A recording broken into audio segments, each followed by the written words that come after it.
The doctor said it was a fall. The police report called it an unfortunate accident.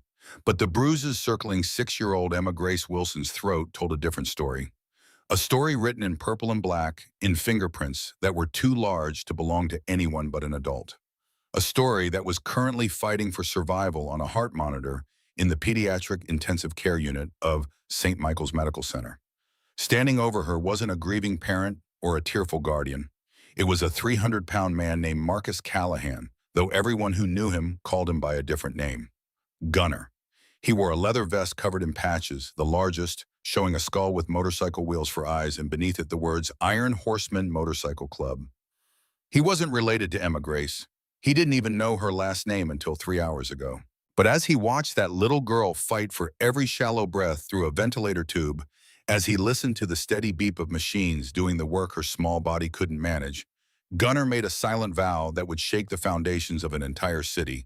Whoever did this wasn't going to face a judge. They were going to face him. 8 hours earlier, the neon lights of the Golden Crown Casino didn't look glamorous at 3 in the morning. They looked desperate, flickering against the wet asphalt like a warning signal nobody was sober enough to see. The parking lot was a graveyard of bad decisions, illuminated by sodium lights that turned everything the color of old bruises. Inside a rusted 2008 Honda Civic parked in the furthest corner of the lot, Emma Grace Wilson was trying to make herself invisible. She was 6 years old, small for her age, with hair the color of wheat that hadn't been brushed in 3 days. She was wrapped in a scratchy blanket that smelled like stale cigarette smoke, and old French fries from the McDonald's bag crumpled on the floor. Her stomach gave a low, painful rumble. She pressed both hands against it, trying to silence the sound. Aunt Diane didn't like it when she complained. Aunt Diane said complaining was for ungrateful brats who didn't appreciate sacrifice. "I'll be 5 minutes, Em. Just 5 minutes. I've got a feeling this machine is hot." That had been 4.5 hours ago.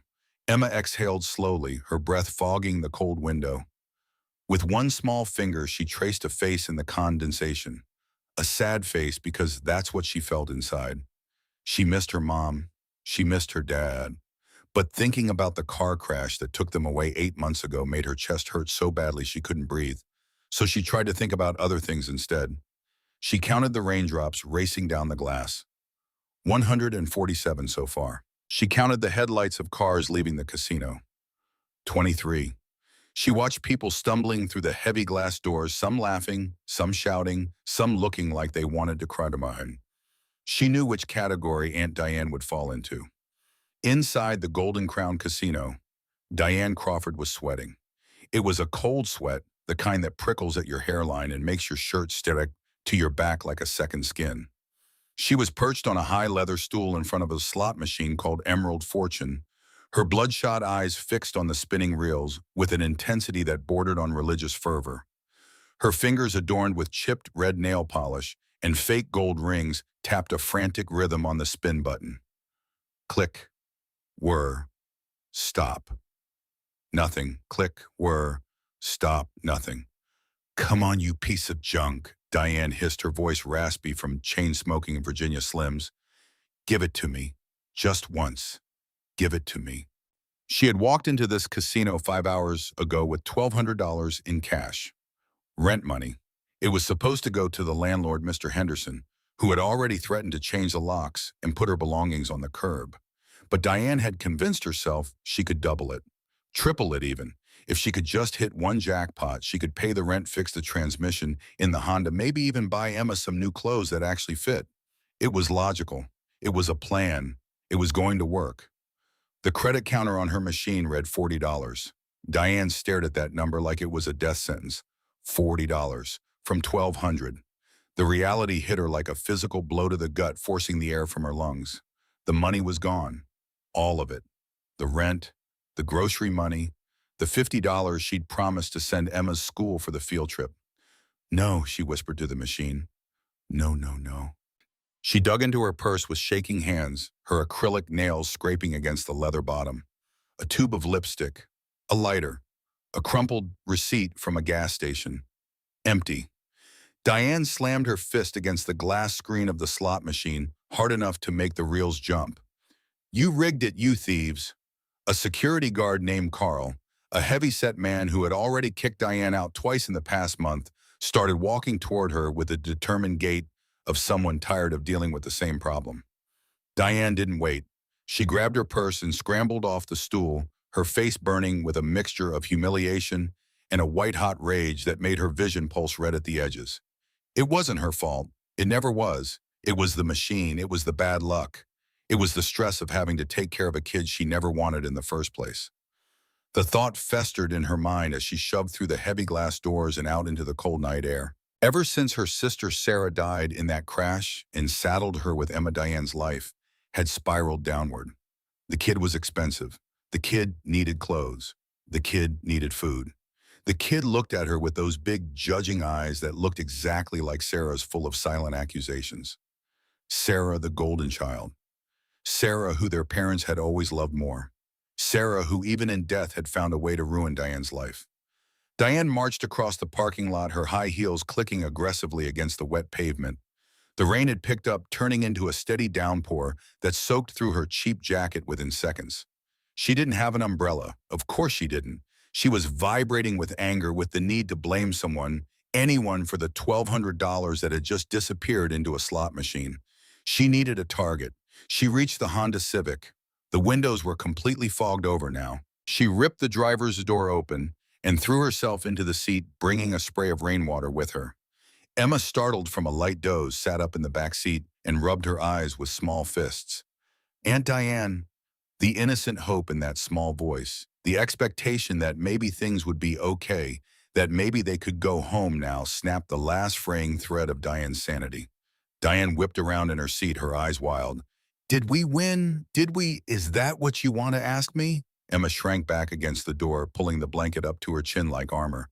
I just meant, no, Diane screamed, and the sound was so loud in the enclosed space that Emma flinched as if she'd been struck.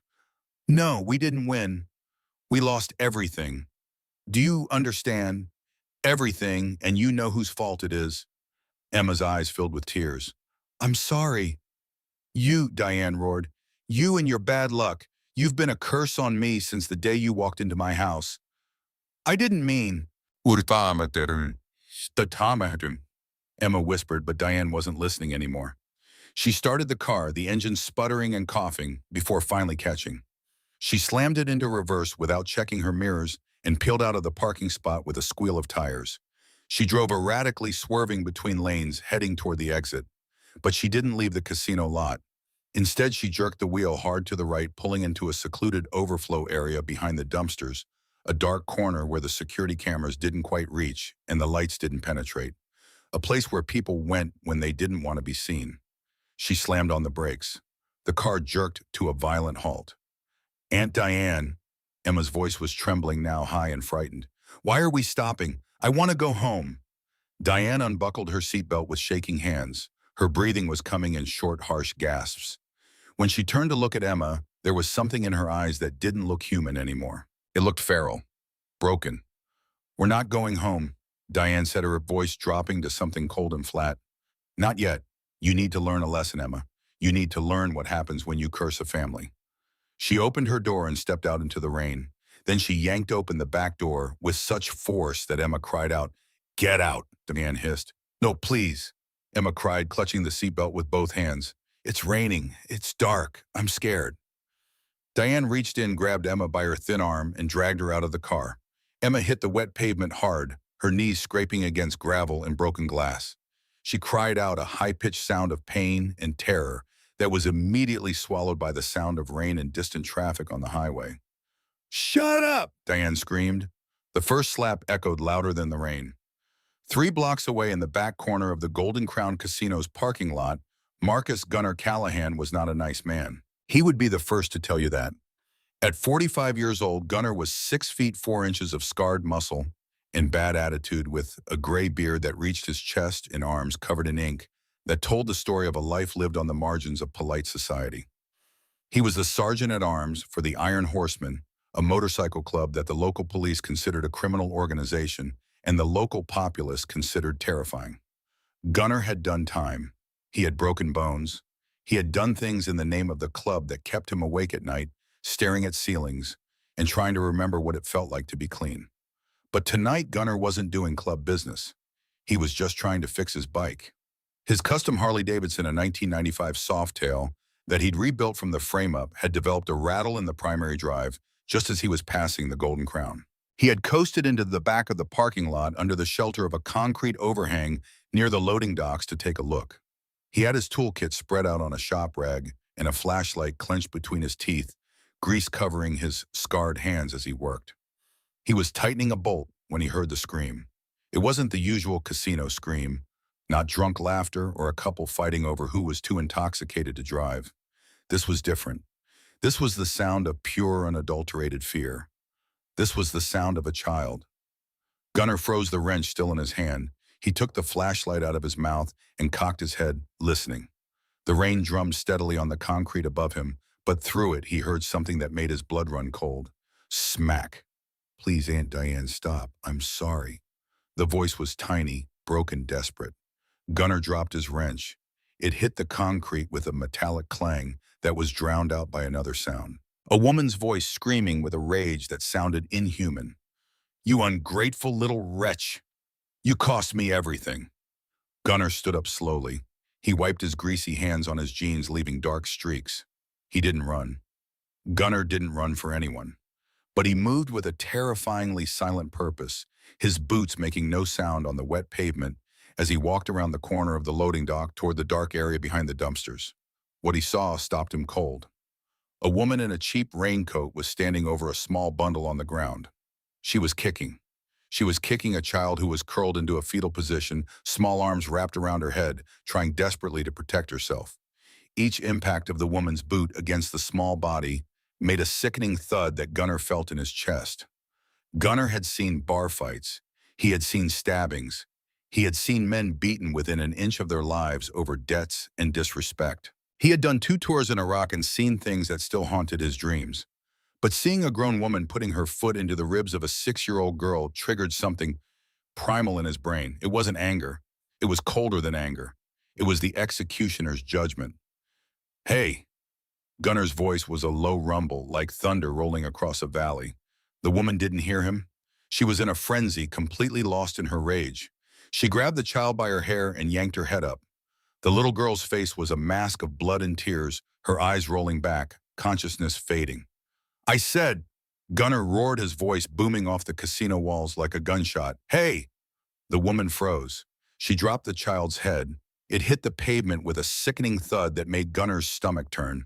She spun around wide-eyed to see a giant of a man stepping out of the shadows. He looked like a nightmare-given form. Long gray beard dripping with rain, leather vest with patches that marked him as someone you didn't mess with, arms covered in tattoos, some of them prison work, eyes hidden behind dark sunglasses despite the night and rain. Who the hell are you? The woman shrieked, her voice cracking with hysteria and fear. Mind your own business. This is family business. Gunnar didn't stop walking until he was 2 feet away from her. He towered over her, the rain dripping off his beard. He looked down at the girl. Emma wasn't moving. A small pool of blood was mixing with the rainwater around her head, creating a pink puddle that reflected the distant casino lights. Her small chest was barely rising and falling. Each breath came with a wet, wheezing sound. Gunnar looked back at the woman. His voice when he spoke was dangerously quiet. Family business.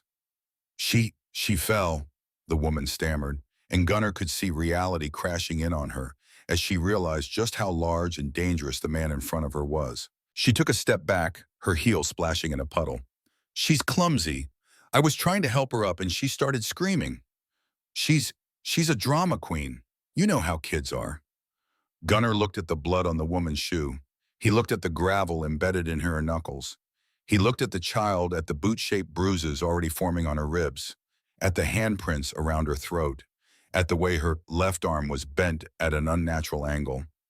You're lying, Gunnar said flatly. You can't prove anything, the woman yelled, but her voice was shaking now. She was calculating, trying to figure out how to spin this, how to turn this around. Get away from me or I'll scream rape. I'll call the cops.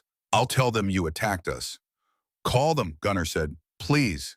He knelt beside Emma, ignoring the mud and the grease and the blood. He gently placed one massive scarred hand on her back. He could feel the shallow, ragged rise and fall of her ribs. She was wheezing each breath, a wet, struggling sound that meant internal bleeding. He'd heard that sound before in Fallujah, in men who were dying. "Hey, little bit," Gunnar whispered, his voice softening in a way that would have shocked anyone who knew him. "Can you hear me?" Emma's eyelids fluttered. One eye was swollen completely shut, the orbital bone visibly fractured. The other open just a crack, glassy and unfocused. Seeing something that wasn't quite there. "Bear," she whispered. It was a nonsensical murmur, perhaps a hallucination, perhaps seeing the patches on his vest, perhaps just the last word of a dying child. "Yeah," Gunnar said gently, his throat tight. "I'm Bear, and I got you now, little bit. I promise. You hear me? I promise I got you." He stood up, scooping Emma into his arms as easily as if she were made of air. Her head lolled against his chest, staining his leather vest with blood. She was so light, too light, like a bird with hollow bones. He could feel every one of her ribs. When was the last time this kid had eaten a real meal? The woman lunged forward. "Put her down. That's my niece. You can't take her. That's kidnapping." Gunnar turned to look at her. He didn't raise a hand. He didn't need to. He simply removed his sunglasses with one hand, revealing eyes that were cold, hard steel. Eyes that had seen things in Iraq that never made it into news reports. Eyes that had watched his own daughter in a hospital bed 8 years ago. Eyes that held the kind of violence that stayed restrained only by choice. "You touch me," Gunnar said, his voice carrying a promise that was more terrifying than any threat, "and God won't find all the pieces." The woman faltered, her hand hovering in the air. Fear finally overtook her anger. She took a step back, then another. Gunnar turned his back on her. He walked straight toward the casino entrance, his boots splashing through puddles, carrying the limp, broken body of Emma Grace Wilson into the bright lights. Behind him, he could hear the woman screaming, "Where are you going? That's kidnapping. I'll call the police. You can't take her. She's mine." Gunnar ignored her. He kicked open the side doors of the casino lobby with his boot, carrying Emma through. The contrast was jarring. Outside, darkness and rain and ambulance.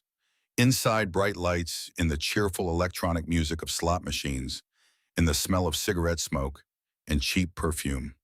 Security guard Carl looked up from his phone, his face going from annoyance to horror in the space of a heartbeat. Carl saw the blood dripping onto the polished marble floor. He saw the small, broken girl in the arms of a massive biker. He saw the gray pallor of her skin, the way her head hung limp, the blood soaking through the biker's vest. "Call 911, Gunnar barked at him. "Now." What happened?" Carl stammered, already reaching for his radio with shaking hands. "Someone tried to kill a kid," Gunnar said, his jaw tight. "Get an ambulance here in the next 5 minutes or she dies. You understand me? 5 minutes." Carl's radio crackled as he called it in. Around them, the casino was going silent. Gamblers stopped mid-pull. Dealers paused with cards in their hands. Everyone was staring at the surreal scene of a Hells Angels biker covered in a child's blood standing in the middle of the casino floor. Behind him, Diane came running through the doors, and she was putting on the performance of a lifetime. She threw her hands up, sobbing hysterically, her voice rising to a pitch that carried across the entire lobby. "Oh my God, my baby, that man attacked us. He hurt my Emma." Gunnar turned slowly. The casino lobby went silent. Even the slot machines seemed to quiet. Gamblers froze mid-step. Diane pointed a shaking finger at Gunnar, her face a mask of theatrical horror. "He tried to rob us in the parking lot. I said we didn't have any money, and he grabbed Emma and started hitting her. He threw her on the ground. Please, someone help me. He's a monster. Someone call the police." Gunnar looked at the security guard. Then he looked at the growing crowd of witnesses. He looked down at Emma, who had gone completely limp in his arms, her small chest barely moving. He knew how this looked. A Hells Angels biker holding a battered child, blood all over his clothes, and a crying woman pointing the finger. He knew the cops would believe the crying aunt over the biker with a record. He knew he was probably going to jail. But Gunnar didn't care about jail. He'd done jail before. 8 years total across 3 stretches. He could do it standing on his head. He felt Emma's heartbeat against his palm. It was slow, too slow, fading like a candle in the wind. "Carl Pyre," Gunnar said, staring the guard in the eyes. "Call that ambulance. And if you let that woman leave this building before the cops get here, you answer to me. Understand?" Carl nodded, his hand already on the phone. Then Gunnar did something he hadn't done in 20 years. Not since the day his daughter Lily died in his arms in a hospital room that smelled like antiseptic and death. Not since he'd held her tiny hand and watched the monitors flatline and felt his entire world collapse. He prayed, "Don't you die on me, kid," he whispered into Emma's blood-matted hair. "Don't you dare die. I made you a promise. I got you. You hear me, I got you." Emma's eyelid fluttered once. Her lips moved, forming a word without sound. And then she was still. The waiting room of St. Michael's Medical Center was purgatory, made of beige walls and outdated magazines, smelling of antiseptic and stale coffee. But for Detective Frank Morrison, it smelled like a cover-up. Morrison was 52 years old, 20 years into a career that had left him tired and cynical. He'd seen enough domestic violence cases to write a tragic encyclopedia. 347 cases in his career. 291 convictions, 56 cases where the victim recanted or disappeared or died before trial. He stood near the vending machines watching the woman and his cop. Instincts were screaming that something was wrong. Diane Crawford was wrapped in a hospital blanket someone had given her, sobbing into a paper cup of water. A social worker named Martha sat beside her, rubbing her back and murmuring soothing words. Diane's performance was flawless. The trembling hands, the mascara running down her cheeks in artistic streaks, the way she clutched the blanket like a lifeline. "He came out of nowhere," Diane wailed loud enough for everyone in the waiting room to hear. Every word perfectly calibrated for maximum sympathy. "We were just walking to our car. Emma was so happy. We'd had such a nice dinner together. She loves the desserts at the casino buffet. Then that monster." She broke down again, her shoulders shaking with sobs that sounded rehearsed to Morrison's experienced ear. Morrison scribbled in his notebook. Subject claims unprovoked attack by motorcycle club member. States robbery motive. Suspect Marcus Gunnar Callahan, age 45, known Iron Horseman affiliation. 3 prior assault convictions, currently on parole. On paper, it was an open and shut case. A violent biker with a rap sheet 3 pages long attacks a defenseless woman and child in a casino parking lot. Callahan had been found literally holding the body covered in the victim's blood from head to toe. He had practically confessed to being at the scene. The witness was crying and traumatized. The victim was a 6-year-old girl fighting for her life 3 floors up. But something itched at the back of Morrison's neck. The same itch that had solved the Henderson cold case in 2019. The same itch that had caught the River Valley Strangler when everyone else was looking in the wrong direction. The same itch that had saved his ass twice in internal affairs investigations. 2 hours ago, when the police had arrived at the casino lobby with guns drawn, screaming at Callahan to get on the ground, the biker had done something strange, something that didn't fit the profile of a violent predator.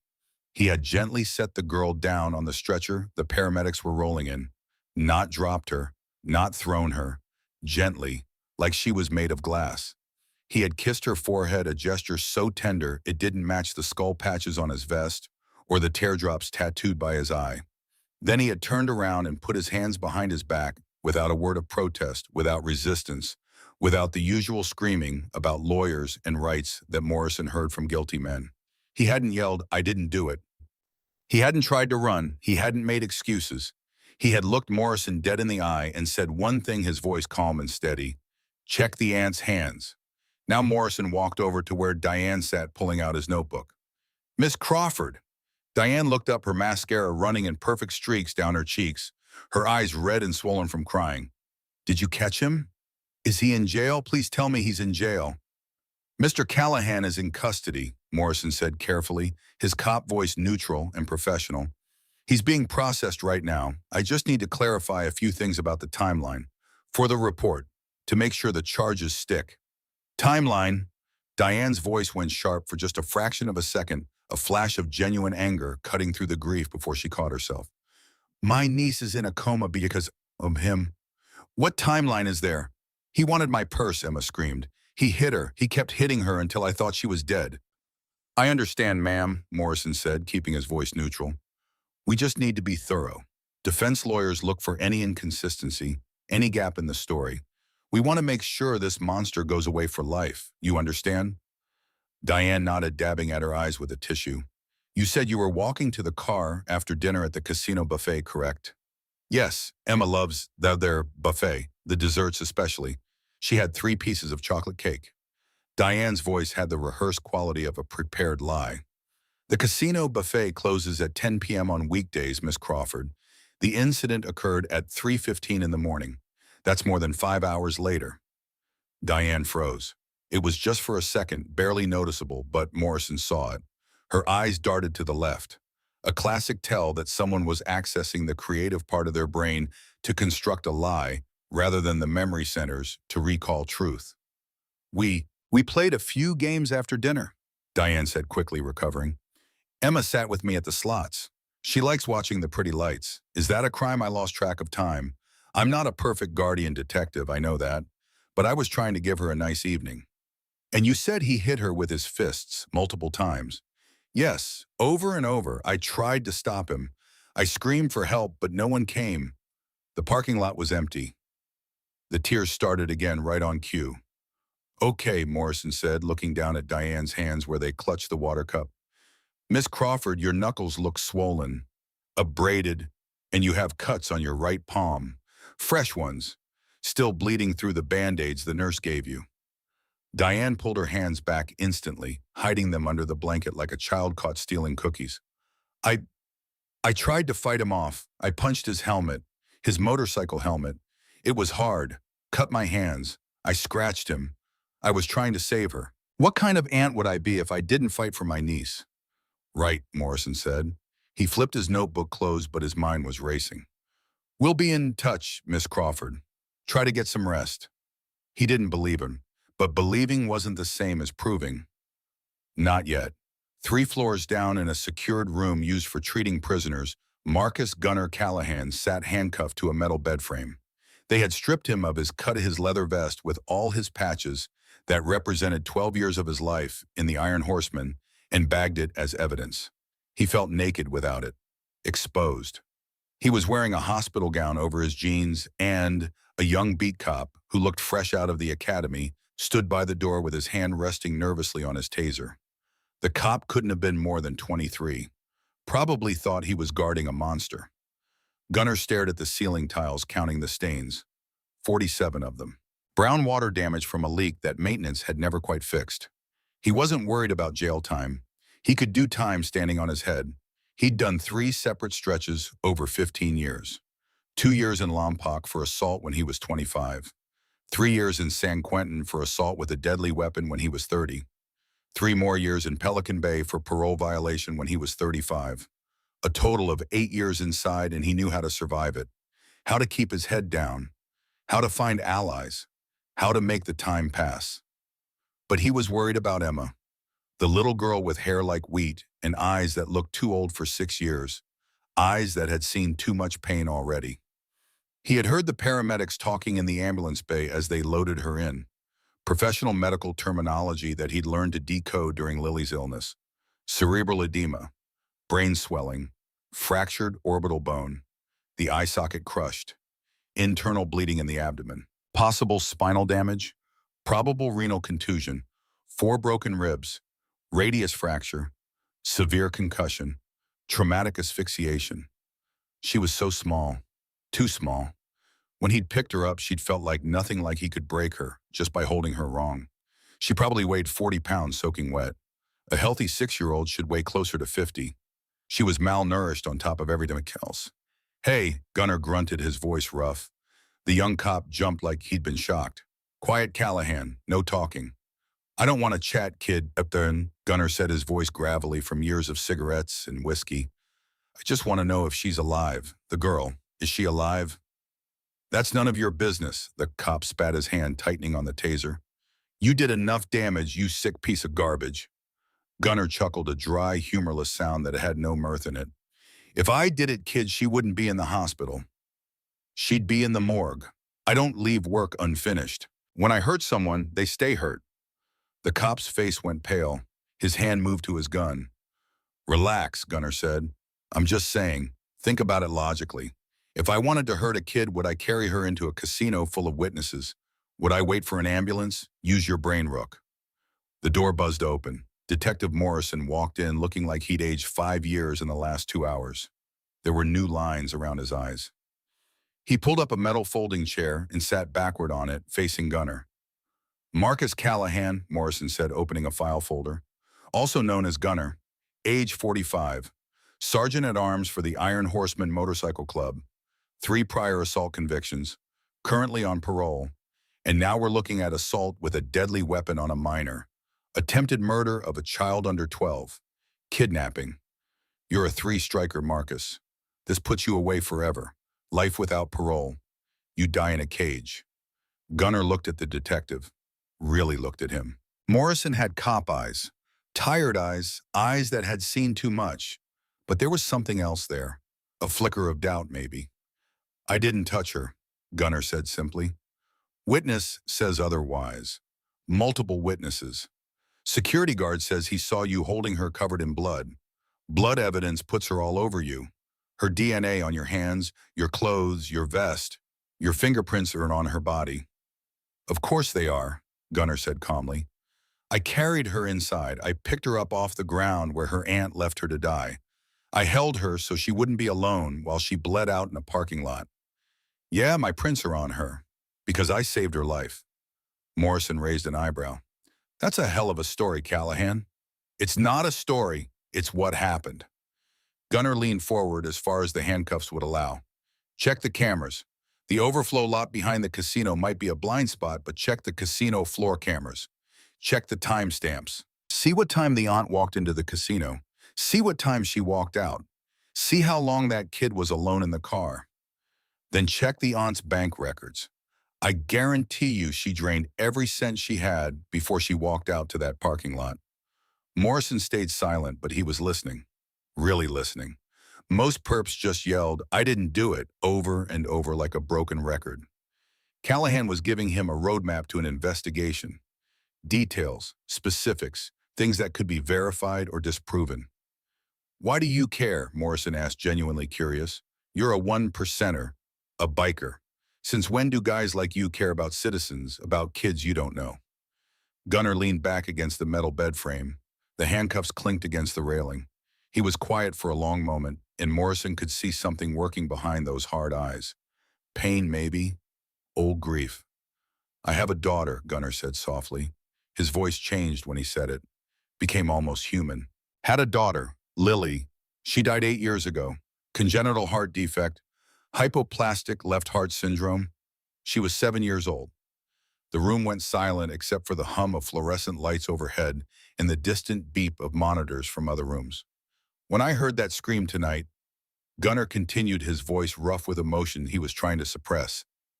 It wasn't some random kid to me. It was a little girl being beaten to death in a parking lot while everyone else walked by and minded their own business. And I saw that woman. I saw her putting her boot into that child's ribs. I saw her grab that little girl by the hair and smash her head into the pavement. And I made a choice. I could walk away, mind my own business, fix my bike and ride off. Or I could do something. So you did something, Morrison said. Yeah, I did something. Gunner met Morrison's eyes. If you want to lock me up, detective, lock me up. I've done time before. I can do it again. But if you let that woman walk out of this hospital, if you let her anywhere near that little girl when she wakes up, then you're the criminal. Not me, because that woman tried to murder her own niece and she'll try again to cover it up. Morrison studied Gunner's face. 20 years as a detective had taught him to read people, to see through the lies.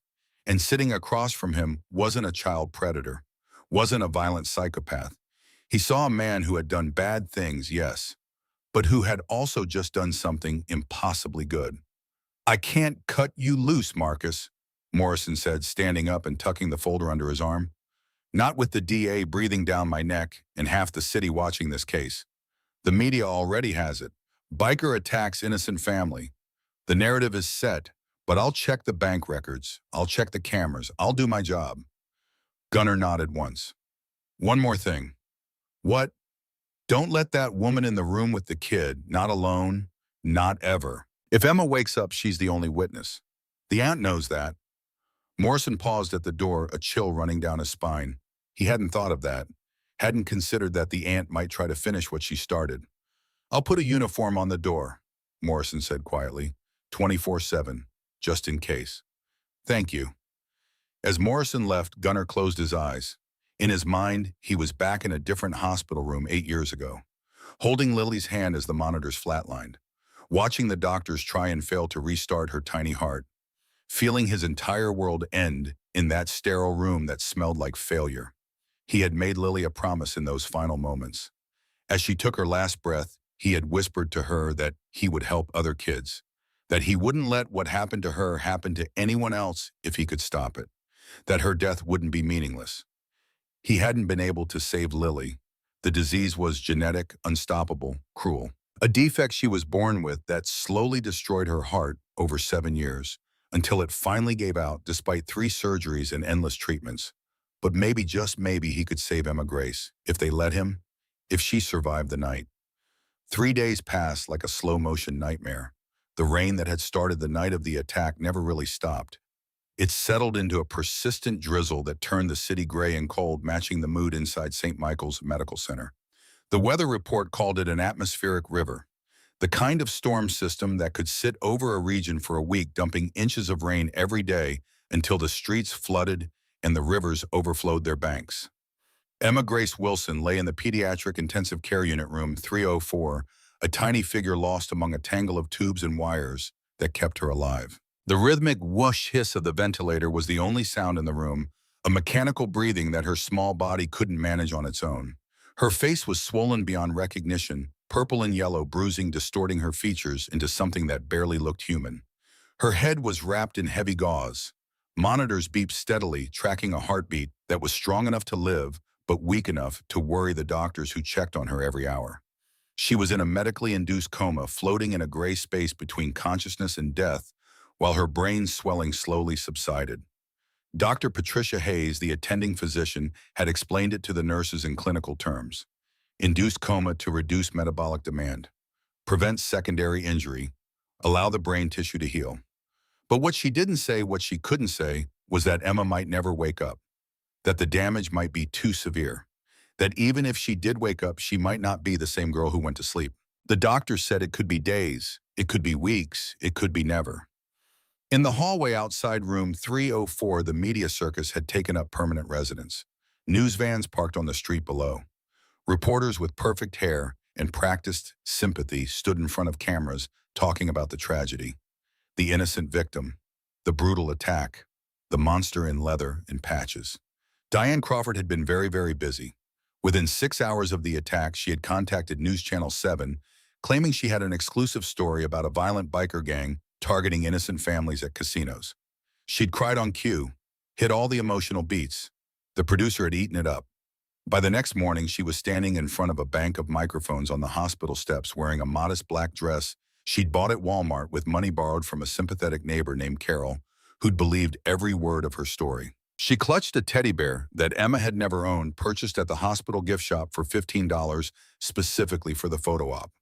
"It's a tragedy," Diane sobbed into the cameras, her voice breaking at all the right moments. Years of lying had made her an expert at manipulation. "My poor baby, my sweet innocent Emma. All we want is justice. We want that animal locked away forever so he can never hurt another child. No family should go through what we're going through."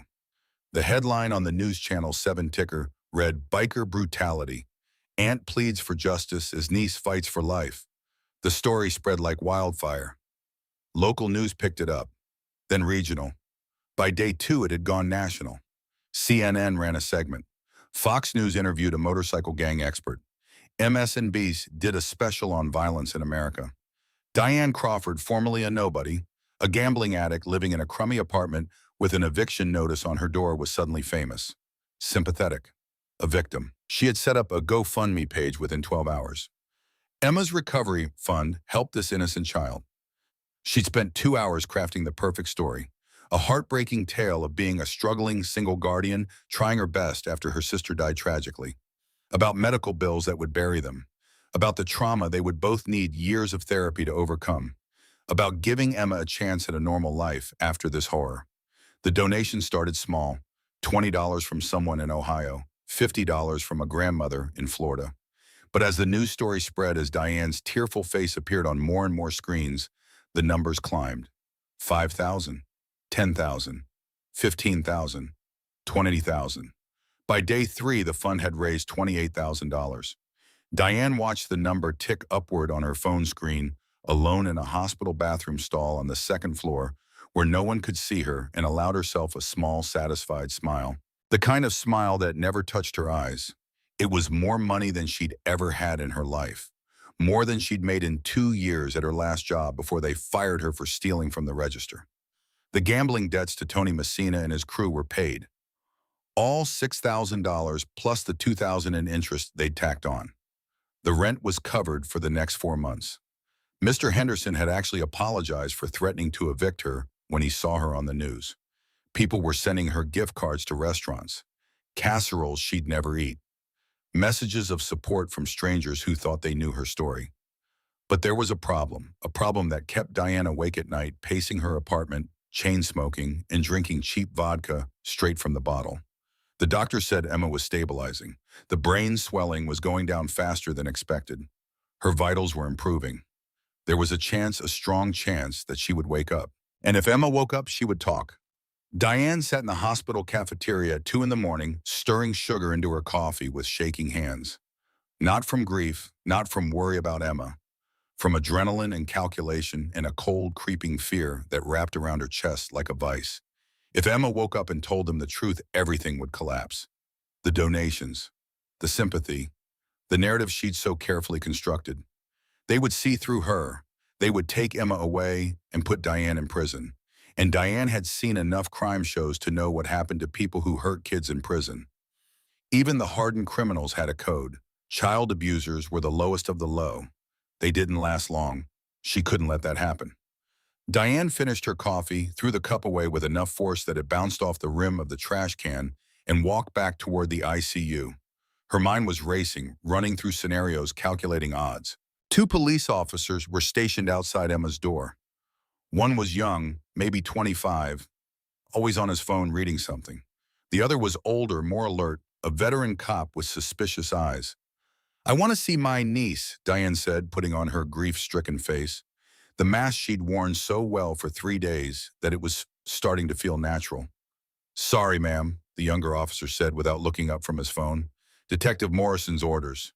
No visitors without supervision." "I'm her legal guardian," Diane shrieked, letting real anger bleed through, letting them see the rage that simmered just below the surface. "She's my flesh and blood, my sister's only child. You can't keep me from her." "We can, and we are," the older officer said, crossing his arms. His nameplate read Williams. He'd been a cop for 26 years and had seen every kind of domestic violence. Something about this woman set off alarm bells. "You want to see her? You wait until the detective authorizes it. Those are the rules." Diane's face went red. "This is illegal. I'll sue the department. I'll call my lawyer. You have no right to keep a guardian from her child."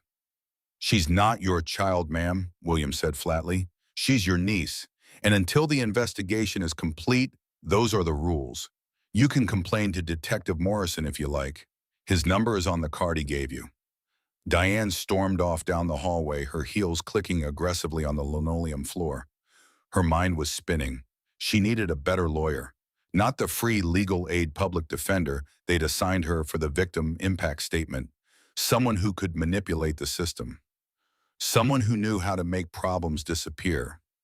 Someone who could get her access to Emma before the girl woke up and ruined everything. She pulled out her phone and scrolled through her contacts until she found the name she was looking for.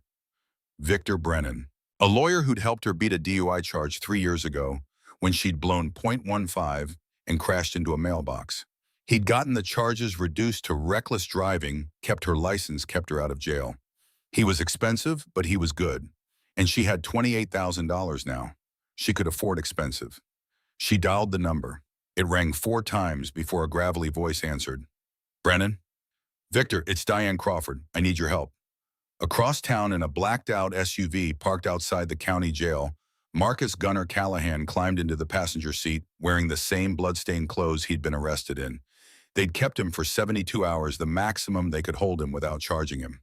The DA wanted to charge him, wanted to make an example, but Morrison had pushed back. said there were inconsistencies, said they needed more time to investigate. Gunner smelled like jail soap and industrial disinfectant. He looked exhausted with dark circles under his eyes from 3 nights of sleeping on a concrete bunk with a rolled-up jacket for a pillow. Waiting for him was James Whelan, the Iron Horseman's lawyer. Whelan was in his early 60s with a neatly trimmed gray beard and sharp eyes behind wire-rimmed glasses. He wore a three-piece suit that probably cost more than Gunner's motorcycle. In his previous life, before he'd started representing motorcycle clubs, Whelan had been a prosecutor. He knew how the system worked from the inside. "Tell me you got something," Gunner said, as Whelan pulled into traffic, heading toward the freeway. "It's messy, brother," Whelan replied, his voice carrying the educated diction of someone who'd gone to law school at Stanford. "The public hates you. The news is painting you as the devil incarnate. They're digging up your old assault charges, making you sound like a serial violent offender who targets women and children. Social media is calling for your head. There's a petition with 50,000 signatures demanding you get life without parole." "I don't care about the news," Gunner growled, staring out the window at the rain-soaked city. "What about the kid? Is she alive?" "Still in a coma, but stable. The doctors are cautiously optimistic. The brain swelling is responding to treatment. They might try bringing her out of the coma in the next few days if she continues to improve." Gunner exhaled slowly, the first relief he'd felt in 3 days. "Thank God." "Don't thank God yet," Whelan said, his voice turning grim. "The aunt is making moves. She filed a restraining order against you this morning. 500 feet. She's also petitioning the court to have medical decision-making power expedited. She wants to move Emma to a long-term care facility in Oregon. Someplace called Riverside Extended Care. I looked it up. It's basically a warehouse where they put vegetative patients and forget about them. She wants to move her so she can disappear." Gunner said, his jaw tightening. "Or so she can pull the plug without anyone watching. Oregon has different laws. Easier to terminate life support if the guardian claims it's in the best interest of the patient." "Exactly." Whelan agreed, merging onto the freeway. "But we have a lead. I had a private investigator look into Diane Crawford. Guy named Rick Thompson, former LAPD, good at finding dirt. She's mostly a ghost. Moves around a lot. Changes addresses every year or two, usually one step ahead of eviction notices. But Thompson found her ex-husband. Guy named Kyle Crawford lives in a trailer park in Nevada about 150 miles from here, place called Whispering Pines.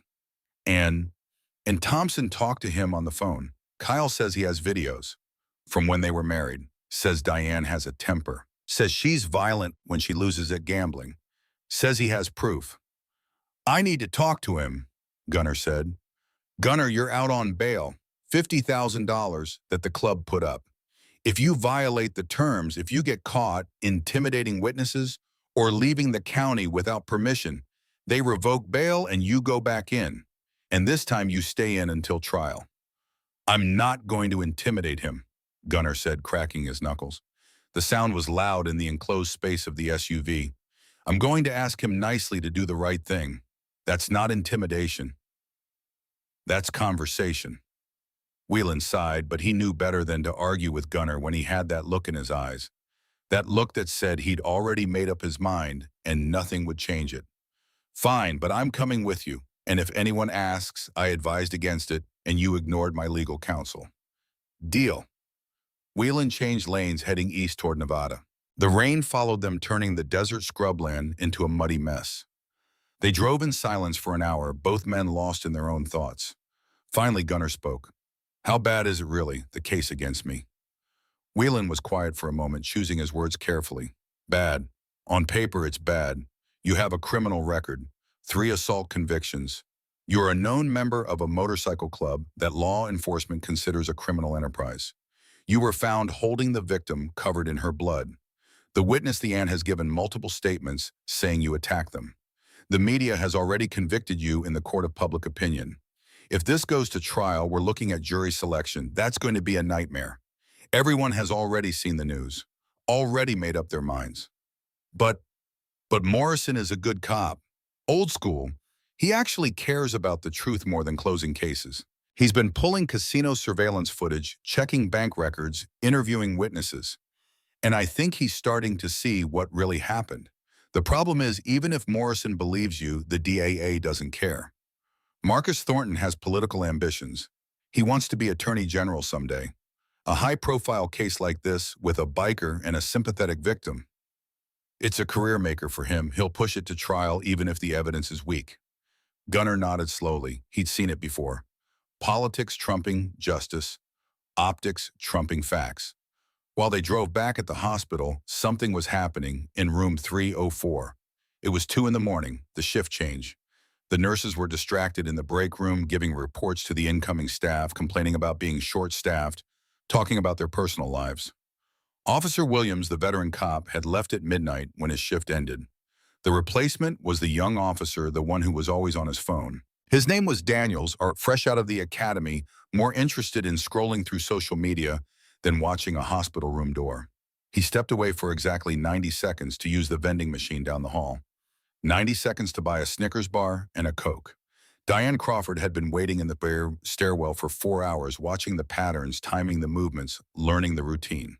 She'd studied the shift changes, learned when the nurses were distracted, learned when the guard was most likely to step away. When she saw her opportunity, she moved fast. She slipped through the ICU doors, her rubber-soled shoes silent on the linoleum. She knew which room. 304, the third door on the left. She pushed it open softly and stepped inside, closing it behind her with barely a click. Emma looked so small in the hospital bed. Too small. Surrounded by machines and monitors and tubes, the ventilator tube down her throat, the IVs in her arms, the catheter, the feeding tube, the monitors tracking every heartbeat, every breath, every tiny fluctuation in her vitals. Diane stood over her niece, and for just a moment, she felt something that might have been guilt. This was Sarah's child, her sister's daughter. Sarah, who had always been the favorite. Sarah, who their parents had loved more. Sarah, who had died in that car crash and left Diane to pick up the pieces. Sarah's dying words echoed in Diane's memory. She'd been in the hospital for 3 hours after the crash before she finally slipped away. Her last words whispered through broken ribs and punctured lungs. "Promise me you'll take care of Emma. Promise me." And Diane had promised, had taken Emma in, had tried in her own way. But the kid was expensive. The kid needed things. The kid looked at her with those judging eyes. "I'm sorry, Emma," Diane whispered, reaching toward the ventilator tube. "But you're just too expensive to keep around, and you're going to ruin everything if you wake up." She didn't know exactly how to do it, didn't know the mechanics of how these machines worked, but she knew that if the air stopped, the heart would stop. And if the heart stopped, it would just be a tragic complication. She succumbed to her injuries, the doctors would say. "We did everything we could. So sad, so young." Her hand wrapped around the plastic tubing of the ventilator. Suddenly the monitor spiked. Emma's heart rate jumped from 60 to 90 beats per minute, then to 100.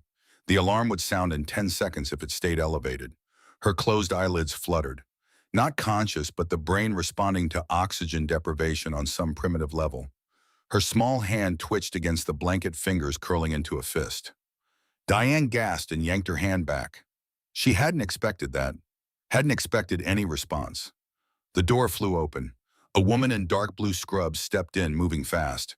But she wasn't wearing a hospital ID badge. She had hard eyes and tattoos peeking out from under her sleeves. Roses and thorns that ran from her wrists to her elbows. She looked at Diane, then at Diane's hand hovering near the ventilator, and her expression went cold as winter. "Can I help you?" the woman asked, her voice like ice over steel. Diane stammered, trying to put on her victim face, trying to summon tears. I I was just checking on her, adjusting her blanket. I'm her aunt, her legal guardian." "Step away from the bed," the woman said. She moved between Diane and Emma with the practiced efficiency of someone who had seen violence before and wasn't afraid of it. "My name is Sarah Mitchell. I'm the private duty nurse assigned to this case as of 10 minutes ago." "I didn't hire a private nurse," Diane said, her eyes narrowing, her victim mask slipping for just a moment, revealing the calculation underneath. "No," Sarah said, crossing her arms. Her voice carried an edge that suggested she knew exactly what Diane had been about to do. "An anonymous donor did, a very generous donor who wants to make sure Emma gets the best possible care. Around-the-clock observation." I'll be here personally 12 hours a day. My colleague takes the other 12. Emma won't be alone. Not for a second. This is irregular, Diane said, trying to regain control of the situation. I'm her guardian. I should have been consulted. Take it up with hospital administration, Sarah said flatly. But I suggest you leave now, before I call Officer Daniels back from his vending machine run and tell him I caught you tampering with life support equipment. I'm sure the cameras in the hallway will show how you waited for him to leave, how you timed your entry, how you went straight to the ventilator. Diane's face went pale. You can't prove anything. You're making wild accusations. Maybe, Sarah said, but I've been an ICU nurse for 8 years. I know what a concerned relative looks like, and I know what someone with bad intentions looks like. You're the latter. Now leave, or I make a call that ends with you in handcuffs. Diane turned and walked out, trying to maintain dignity, trying not to run, but her heart was pounding. Her hands were shaking. As she fled down the hallway, she nearly collided with Officer Daniels coming back with his Snickers bar. "Evening, ma'am," he said pleasantly, completely oblivious to what had almost happened. Diane didn't respond. She pushed through the stairwell door and leaned against the wall, breathing hard. Her phone buzzed in her pocket. She pulled it out with shaking hands. A text message from an unknown number. It was a photo, a grainy security camera image of Diane sitting at a slot machine, time-stamped 3:05 a.m. from the night of the attack. The photo showed her hunched over the Emerald Fortune machine, her face illuminated by the flashing lights, her expression twisted in concentration and desperation. The timestamp was damning. It was 10 minutes before she'd claimed she was walking to her car after dinner. The caption below the photo read, "We see you, we know what you did, and we're coming." Diane's hands shook so badly she nearly dropped the phone. She looked around the empty stairwell, suddenly feeling like she was being watched. Like eyes were on her from every shadow. Somewhere out there, Gunnar and his friends were hunting, gathering evidence, building a case. And Diane realized for the first time since this started that she might not win. That the biker she tried to frame might actually prove his innocence. And if he did, she was going to prison for a very long time. The Whispering Pines mobile home park was exactly the kind of place people went when they didn't want to be found, or when they had nowhere else to go. It was a collection of rusted trailers and overgrown lots, 60 miles outside Las Vegas, connected by dirt roads that turned to impassable mud when it rained. Chain-link fences sagged around properties. Dogs barked from behind them. The air smelled like desert sage and desperation. Gunnar's boots sank into the muck as he walked toward Lot 42. It was a dilapidated single-wide trailer that looked like it might blow over in a strong wind. Aluminum foil was taped over the windows, probably to keep the summer heat out and the winter cold out. A broken washing machine sat on the perch next to a rusted barbecue grill that hadn't been used in years. Empty beer cans littered the ground. "Stay in the car," Gunnar told Whelan, who'd parked the SUV at the entrance to the park. "Gunnar, if this goes south, I can't help you," Whelan warned, checking his watch. It was 4 in the afternoon. They'd been driving for 3 hours. "Your bail hearing is in 2 days. You catch another assault charge, any charge, and it's over. They revoke bail, you go back in, and this time you stay in until trial, which could be 6 months or more." "I'm just going to talk," Gunnar said. He didn't mention the brass knuckles in his jacket pocket, just in case. Old habits from his enforcer days. "That's what you said last time," Whelan muttered, but he stayed in the car. Gunnar walked up to the trailer and pounded on the flimsy metal door. Bang, bang, bang. The whole structure shook with each impact. "Go away," a voice slurred from inside. Male. Drunk or high or both. "I ain't buying nothing. I don't have any money." "Kyle Crawford," Gunnar shouted. "Open up. It's about Diane." Silence. Then the sound of shuffling, a deadbolt sliding back. The door creaked open, slowly revealing a man who looked like he'd lived 3 hard lifetimes in 40 years. Kyle Crawford was gaunt with yellow-tinged skin that suggested liver problems. His eyes swam in a pool of cheap whiskey and regret. He wore a stained tank top that might have been white once, but was now a grayish-brown. He held a shotgun loosely in one hand, barrel pointed at the ground, but the threat was clear. "Diane sent you to kill me?" Kyle asked, squinting into the late afternoon sun. His voice carried the resignation of a man who'd been expecting this conversation for a long time. She didn't send me, Gunnar said, stepping onto the porch carefully, hands visible, non-threatening. I'm the guy she's trying to frame for putting her niece in a coma. Kyle's eyes widened in recognition. He lowered the shotgun slightly. You're the biker from the news, the one they're saying attacked them. Yeah, can I come in? Kyle hesitated, then stepped back. Why not? Everyone else wants me dead. Might as well add bikers to the list. The trailer smelled of mold and stale beer and cigarettes and unwashed laundry. Gunnar had to duck to avoid hitting his head on the low ceiling. The interior was worse than the exterior. Trash everywhere.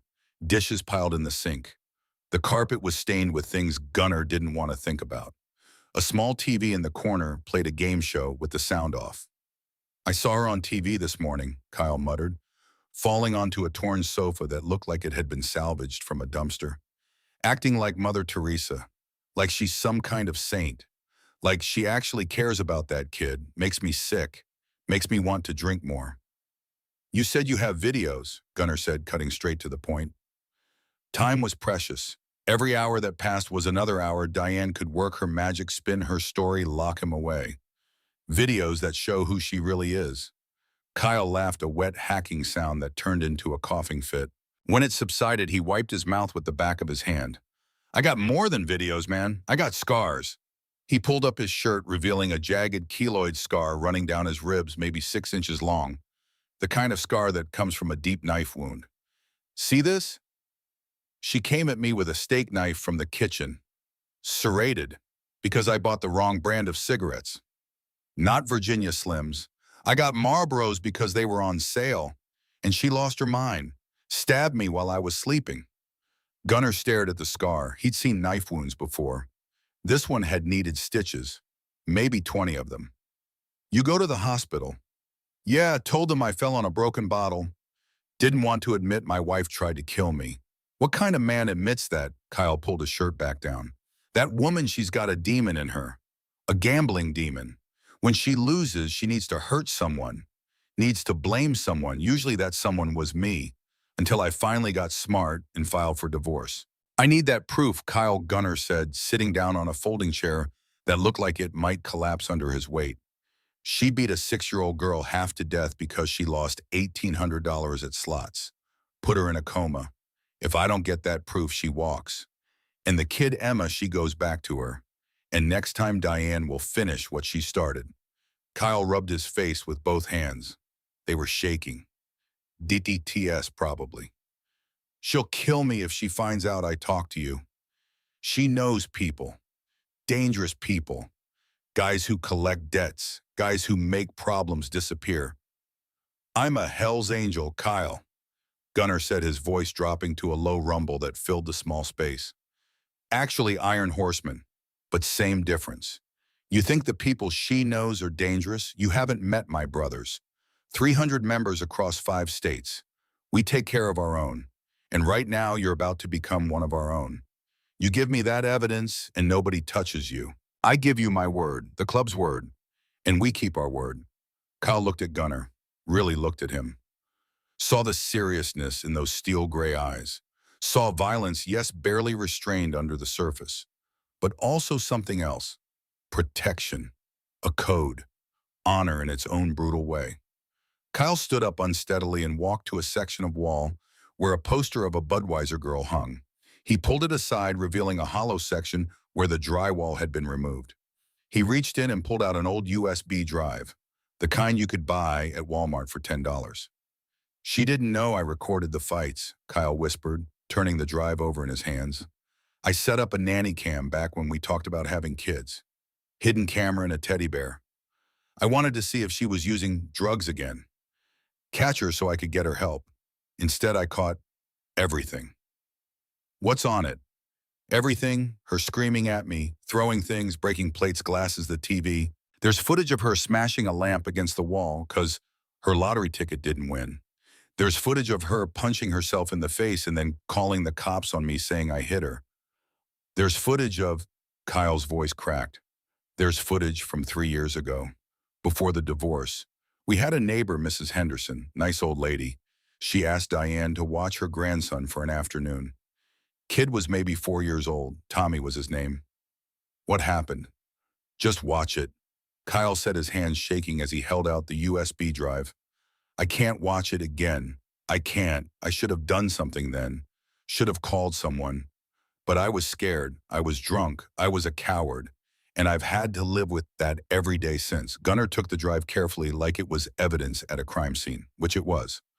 What happened to the kid, Tommy? I don't know. The grandma took him home that evening. He had a bruise on his face. Diane said he fell. The grandma believed her. Or maybe she didn't want to believe what she suspected. People don't want to see evil, you know. Easier to look away. Gunnar pocketed the drive. He pulled out a thick envelope from his jacket. $5,000 in cash. The club had taken up a collection.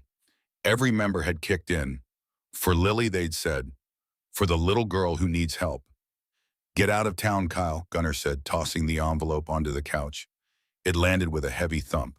Tonight, pack a bag, drive to Arizona, or Texas, or California, anywhere but here. Get sober.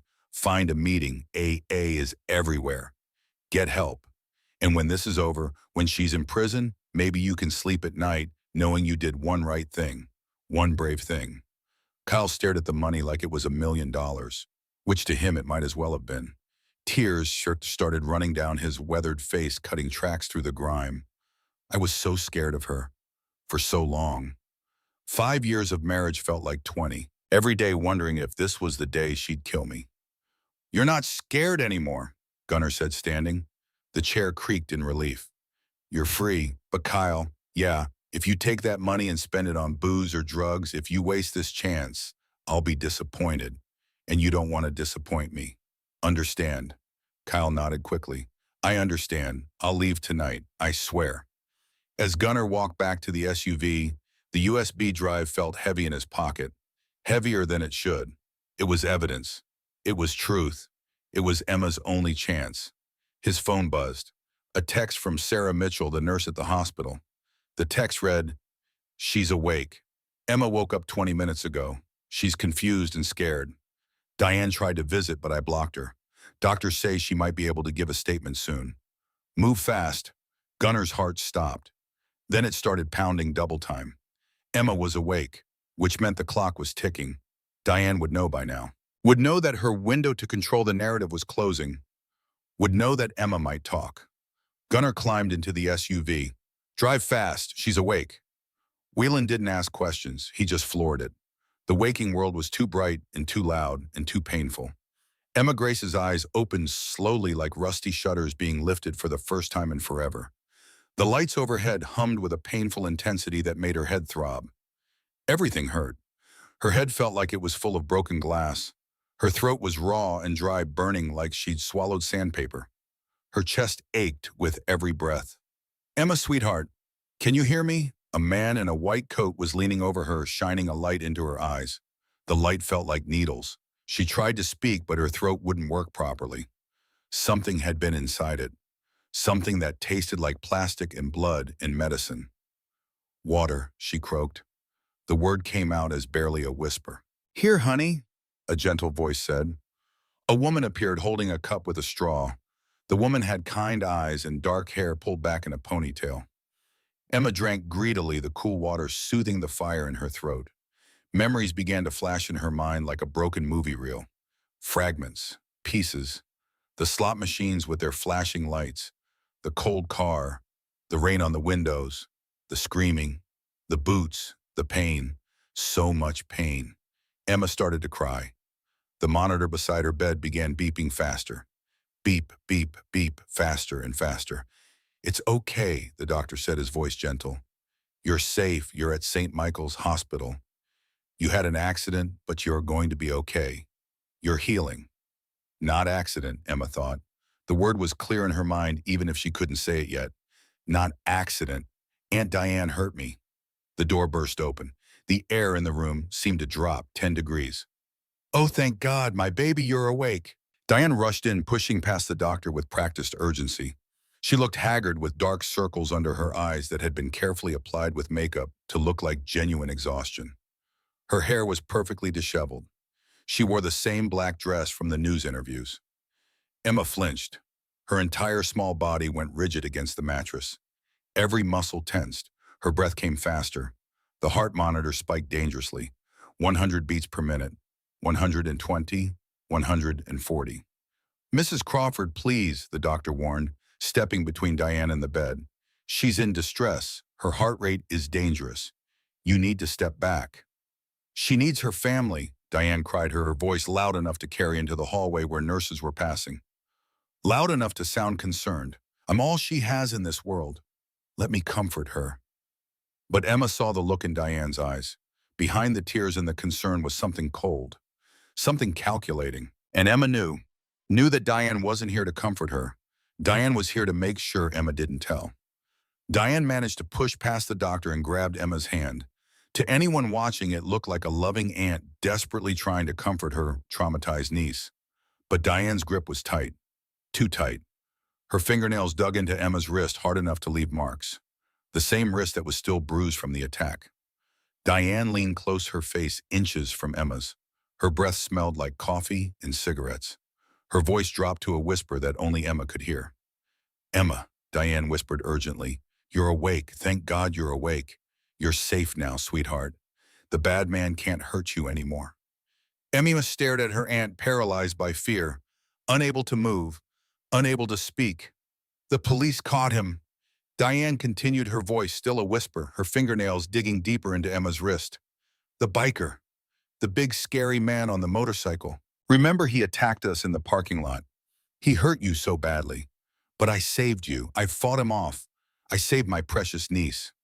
Emma's lip began to tremble. Fresh tears rolled down her swollen cheeks. But you need to remember correctly, sweetheart, Diane said, and now there was steel in her whisper, a threat barely hidden.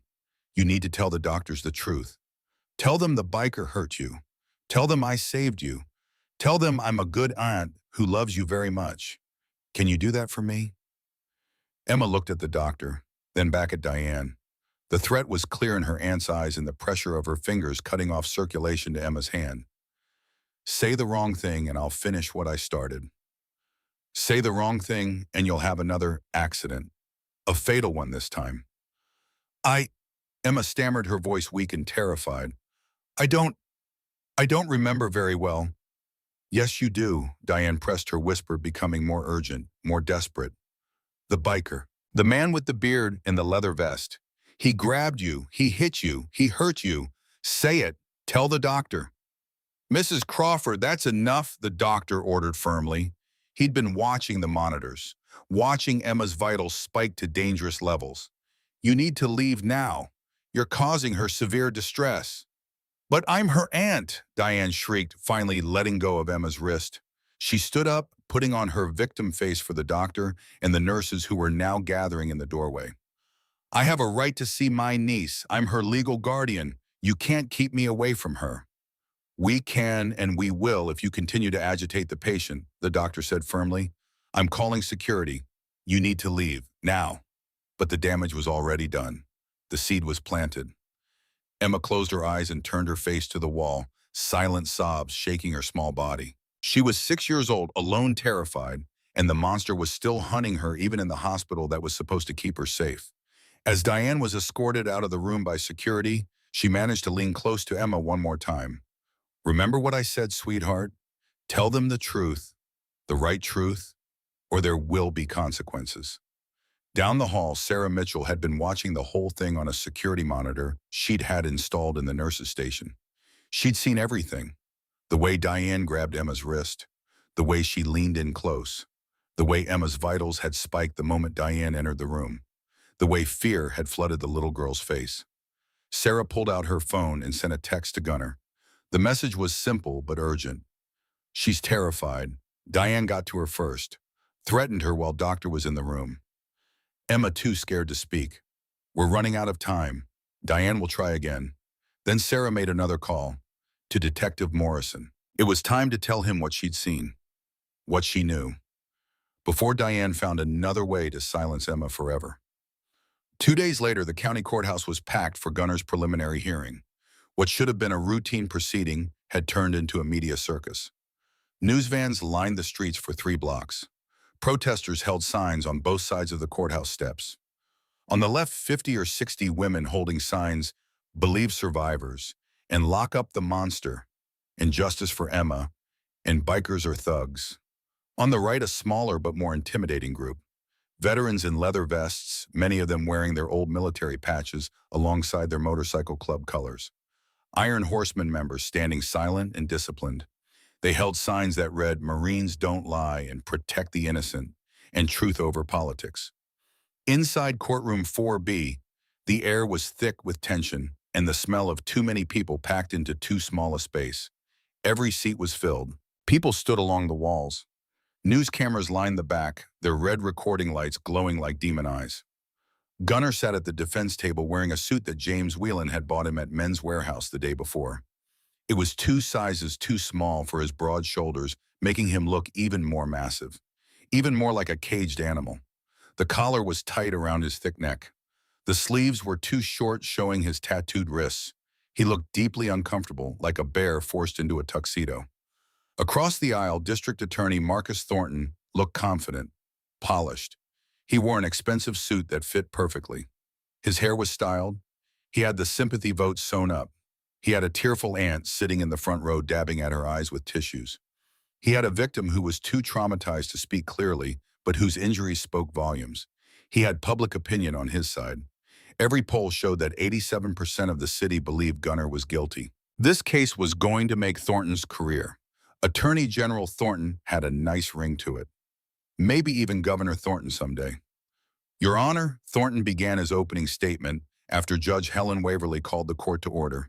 He paced in front of the jury box like a professor giving a lecture.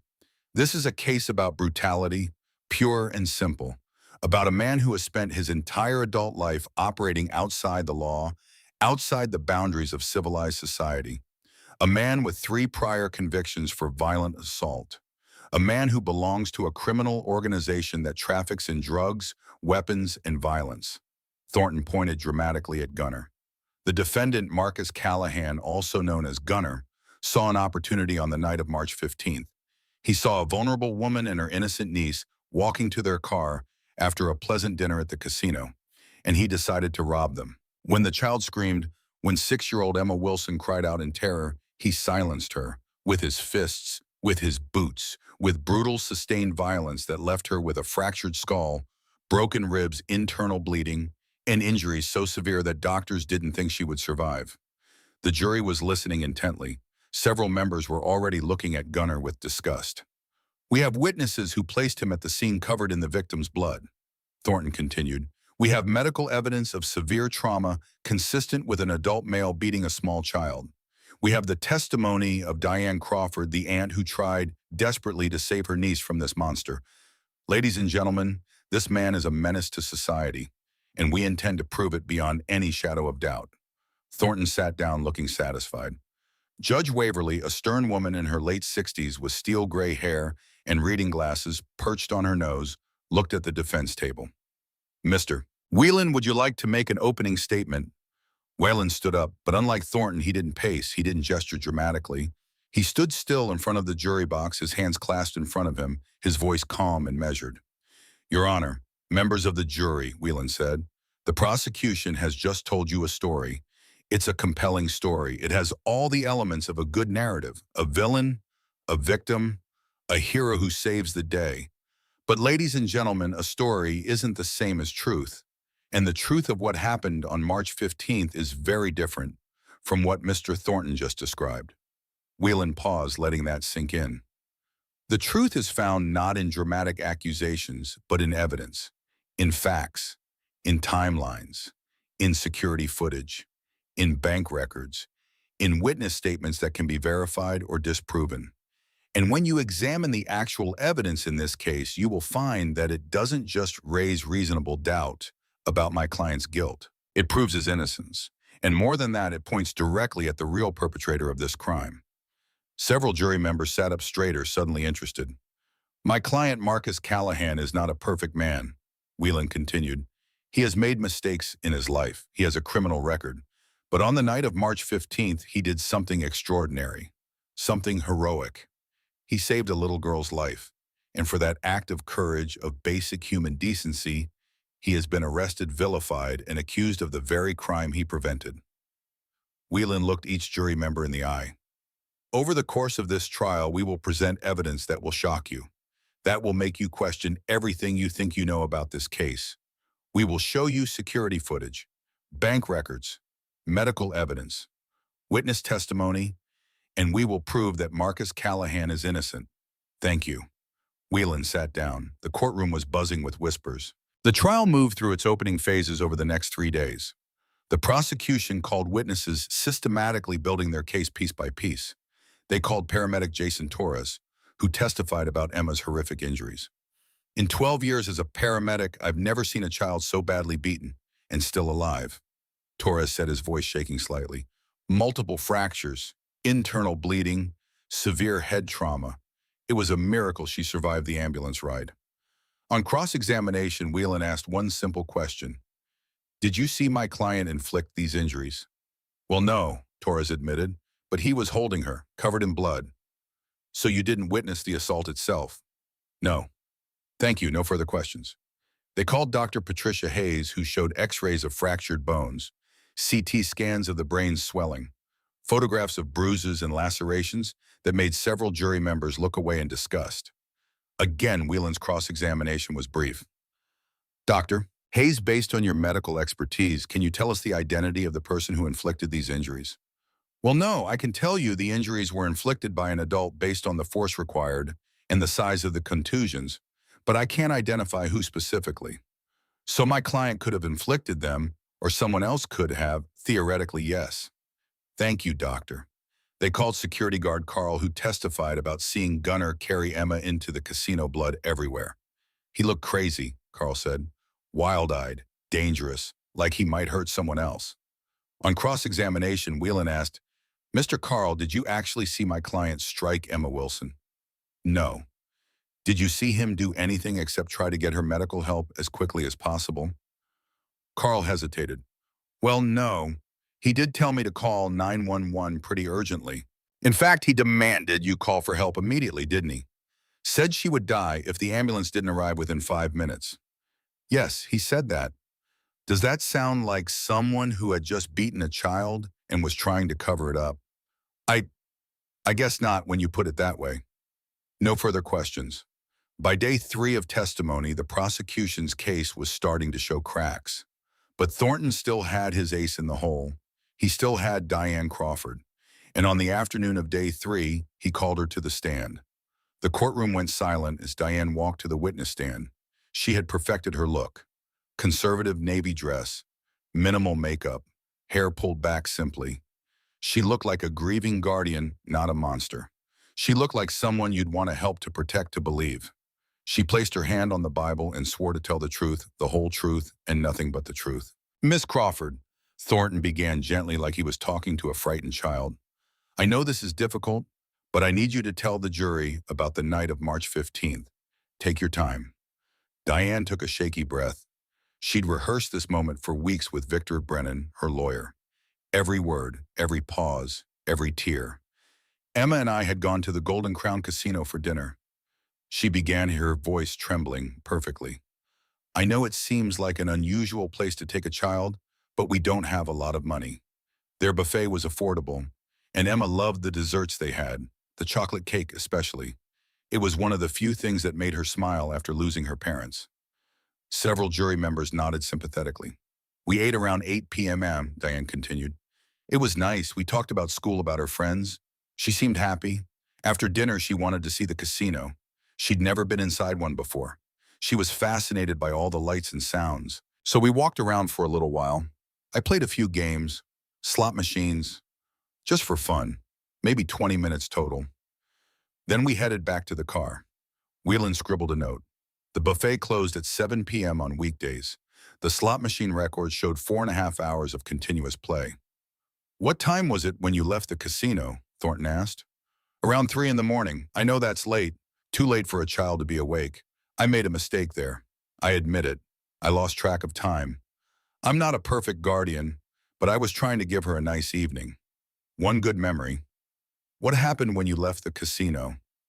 We were walking to our car in the parking lot when I heard a motorcycle engine, very loud. aggressive. Then this man appeared out of nowhere. She pointed at Gunnar, her hands shaking. He was huge, terrifying, all in leather with those awful patches, a skull on his vest. What did he do? He demanded money, said, "Give me your purse or I'll hurt the kid." I told him I didn't have much money, that we'd spent most of it on dinner. But he didn't believe me. He got angrier. Emma got scared and screamed.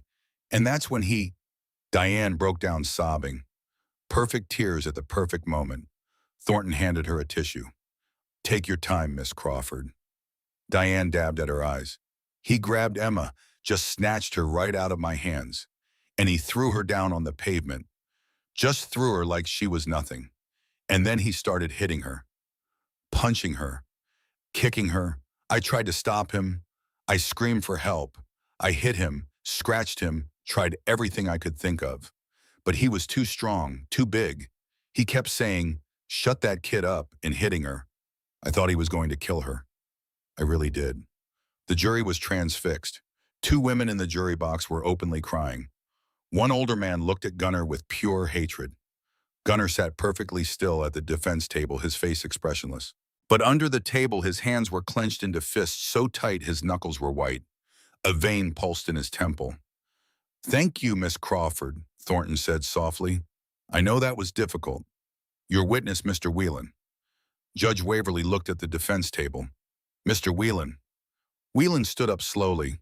He didn't rush. He took his time gathering his papers, organizing them on the podium, making Diane wait, making her nervous.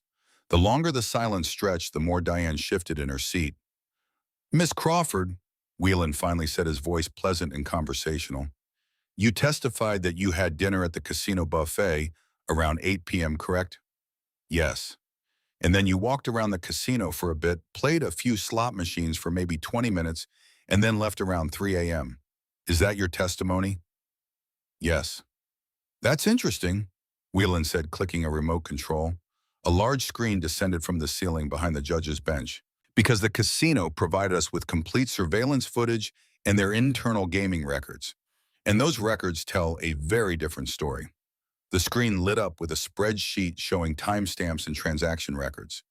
"This is the activity log for slot machine number 247, the one called Emerald Fortune.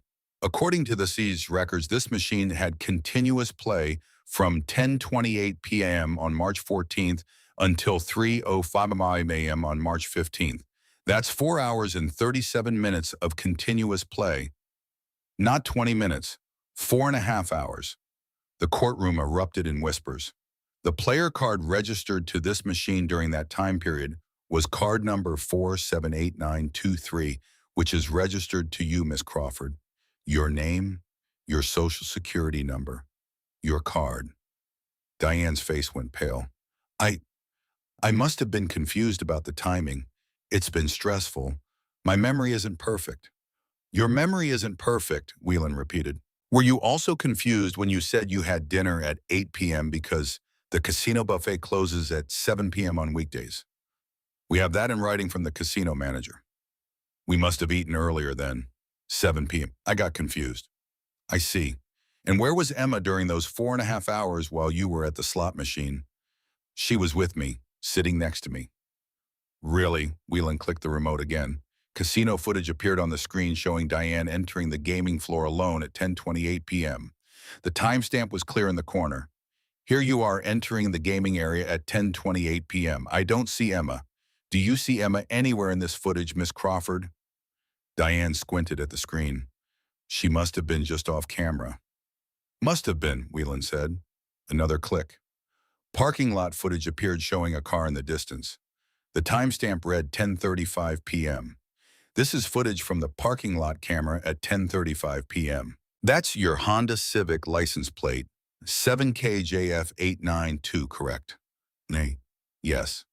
And do you see that shape in the back seat? The security team enhanced the footage. The image zoomed in. Through the fogged window, a small figure was barely visible. "That's Emma, alone in your car, in 40-degree weather, while you were inside gambling." The whispers grew louder. Several jury members were leaning forward, suddenly very interested. You left a 6-year-old child alone in a car in a casino parking lot for 4.5 hours while you gambled. Didn't you, Miss Crawford? Whelan's voice was sharp now, cutting through her facade like a knife. I checked on her, Diane yelled, losing her composure. I went out to check on her. The surveillance footage shows you never left that slot machine. Not once. You didn't check on her. You abandoned her while you fed your gambling addiction. Objection. Thornton was on his feet. Relevance. This is an assault trial, not a parenting evaluation. It goes directly to credibility and motive, Your Honor, Whelan countered. It explains what happened when this witness finally walked out to that car after losing all her money. Overruled, Judge Waverly said. Answer the question, Miss Crawford. Diane was sweating now. Her carefully applied makeup was starting to run. I was trying to win money for us, to pay rent, to buy Emma things she needed. I was trying to be a good aunt. How much money did you lose that night? Diane was silent. Your Honor, may I approach the witness? Whelan walked to the witness stand and handed Diane a stack of bank records. These are your bank records, subpoenaed by the defense. Please read the highlighted section for the jury. Diane's hands shook as she looked at the paper. $1,800. $1,800. Your rent money according to your landlord's testimony. Your grocery money. Emma's school lunch account. All of it lost at the slot machines. How did that make you feel when you walked out to that car at 3:05 in the morning and realized what you'd done? I was upset. Upset enough to take it out on a 6-year-old child. No, Diane screamed. I didn't hurt her. He did. The biker did it. Then let's talk about what really happened, Whelan said, turning to the screen.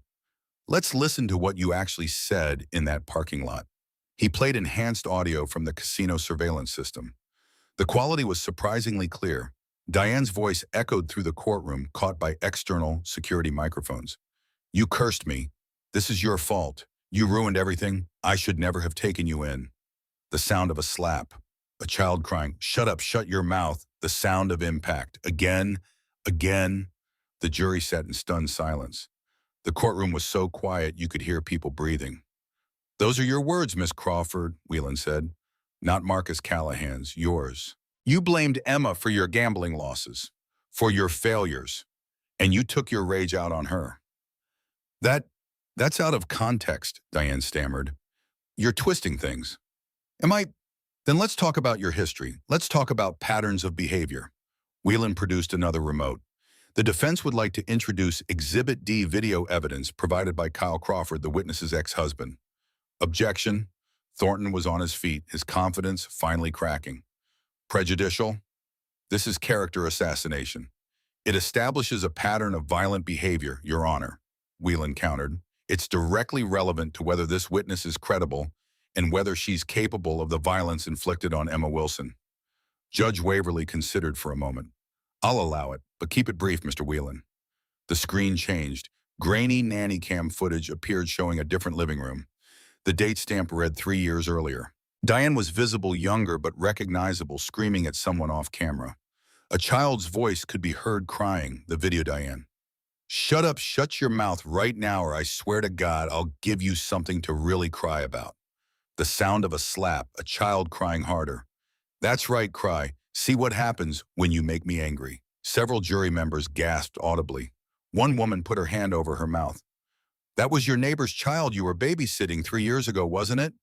Whelan asked. 4-year-old Tommy Henderson. Diane's face crumpled. All the careful composure gone. That was a long time ago. I was stressed. I was going through a hard time. I got help. I went to anger management.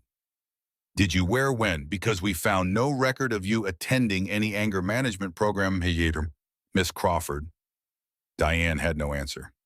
And the violence didn't stop there, did it? Whelan produced more documents. Hospital records show that Emma Wilson visited the emergency room twice in the 6 months she lived with you before the attack. Once in October for a fall down the stairs that resulted in a sprained wrist and bruising. Once in January for running into a door that gave her a black eye and a split lip. CPS was called both times. Did you get help then, Miss Crawford? Or did you just get better at hiding the abuse? Those were accidents. Diane's voice was rising, panic setting in. Kids fall. Kids are clumsy. You can't prove I hurt her. Can I? Whelan turned to the jury. Ladies and gentlemen, you've seen the evidence. The timeline that proves Miss Crawford left Emma alone for hours. The audio of her screaming at the child blaming her for gambling losses. The video showing her history of violence. The hospital visits that raised red flags. He turned back to Diane. Miss Crawford, after the attack, you set up a GoFundMe account called Emma's Recovery Fund, correct? Yes, Diane said quietly, for her medical bills, to help with her recovery. How much has that account raised? I don't know exactly. $47,000, Whelan said. And according to bank records we subpoenaed, how much of that have you spent on Emma's actual medical care, which is covered by state insurance for foster children? Diane was silent, her face going white. Let me tell you, Whelan continued, $0 on medical care. But you did spend $18,000 on a new Nissan Sentra, $3,000 on clothes and jewelry, $5,000 paying off gambling debts to a loan shark named Tony Messina. You've been using your niece's suffering, her pain, her near death to fund your lifestyle, haven't you? I needed those things, Diane screamed, standing up from the witness chair. All pretense gone, all the careful victim persona shattered. I needed a car that worked. I needed to pay off my debts. Everything I did was trying to take care of her, but she ruined my life. Don't you understand? Everything was fine until she showed up. The courtroom exploded in shocked whispers. Miss Crawford, sit down, Judge Waverly ordered, banging her gavel, but Diane was unraveling 3 weeks of pressure and lies finally breaking through. Years of rage spilling out in front of everyone. She ruined everything, Diane continued, tears streaming down her face now. Real tears, tears of self-pity and rage. I never wanted her. My sister dumped her on me and died. Left me with this burden. Every bet I lose, every bill I can't pay, every problem in my life. It's because of her. She's bad luck. She's cursed. I'm the victim.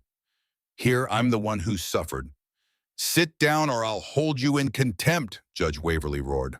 Diane finally collapsed back into the witness chair, her chest heaving, mascara running down her face in black streams. She looked around the courtroom and saw the horror on every face, saw the disgust, saw that she'd just destroyed herself. Whelan's voice was quiet now, deadly calm. No further questions, Your Honor. The prosecution tried to rehabilitate their witness during redirect examination, but the damage was catastrophic and irreversible.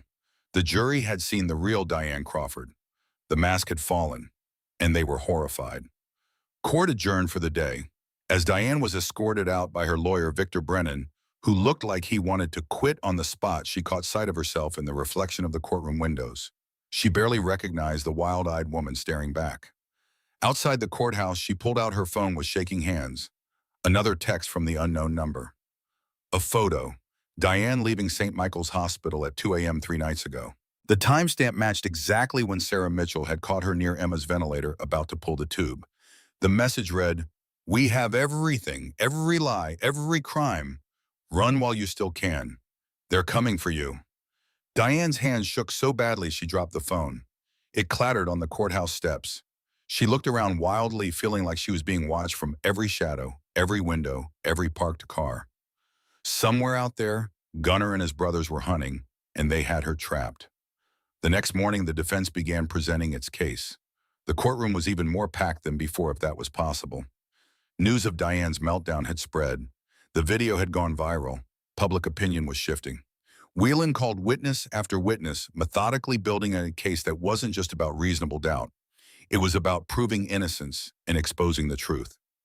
He called Kyle Crawford, who took the stand looking sober for the first time in years. Kyle testified about 5 years of marriage to Diane, about the gambling addiction that consumed her, about the violence that escalated over time.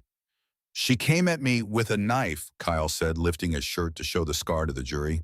Stabbed me while I was sleeping because I bought the wrong brand of cigarettes. Marlboros instead of Virginia Slims, 6 inches deep, 48 stitches. I told the ER I fell on a broken bottle because I was ashamed to admit my wife tried to kill me. On cross-examination, Thornton tried to discredit him.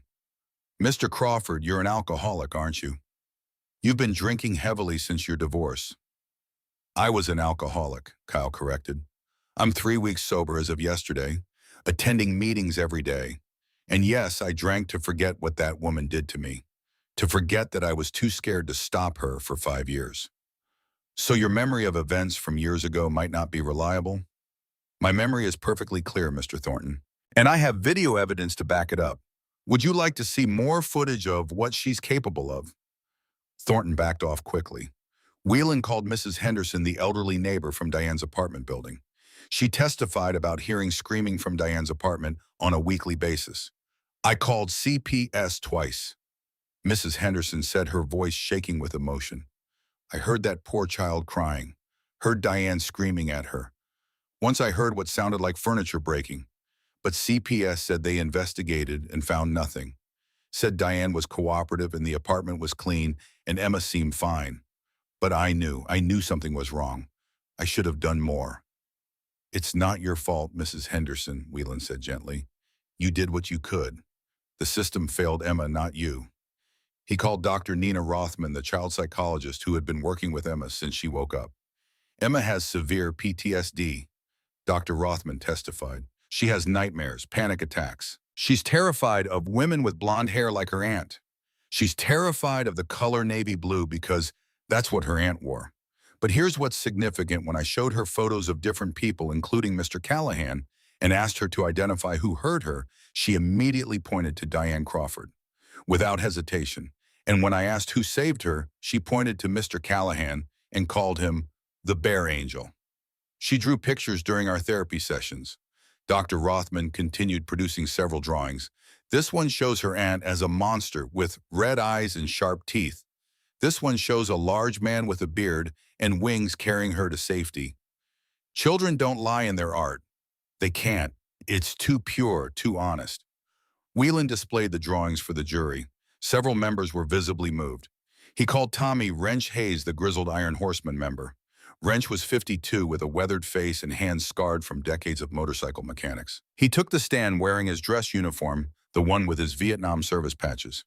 I've known Gunnar for 12 years, Wrench said, his voice rough with emotion. And I need you to understand something about him, about who he really is. Tell us, Mr. Hayes, Whelan prompted. I lost my grandson 3 years ago, Wrench said. The courtroom went silent. Little boy named Cody. He was 5 years old.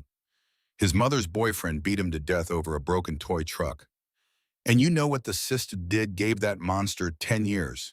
10 years for killing a child. For killing my world. Wrench's voice broke. He wiped his eyes. When Gunnar heard what happened, he sat with me for 3 days straight. Didn't leave my side. I was drinking myself to death, had my service pistol loaded, was ready to eat a bullet. And Gunnar, this man you're calling a monster, he held me while I cried. He took the gun away. He saved my life. And what do you know about Mr. Callahan's character regarding children? Gunnar has the biggest heart of anyone I've ever met, Wrench said firmly. He protects kids. He doesn't hurt them. After we lost Cody, Gunnar started volunteering, reading to kids at the children's hospital, donating to child abuse charities. He does it quietly, doesn't want recognition. But I've seen it. I know who he is. And the man I know would never ever hurt a child. He'd die first. The jury was listening intently. Several members were crying. On cross-examination, Thornton tried to attack. Mr. Hayes, you're a member of the same motorcycle club as Mr. Callahan. You have a vested interest in protecting him, don't you? I have an interest in truth, Wrench said. And the truth is that Gunnar saved that little girl's life, just like he saved mine. But the moment everyone had been waiting for came on day 6 of the trial, the moment that would decide everything. Your Honor, Whelan said, standing. The defense would like to present testimony from Emma Grace Wilson via video link from St. Michael's Hospital. The courtroom fell into absolute silence. This was it.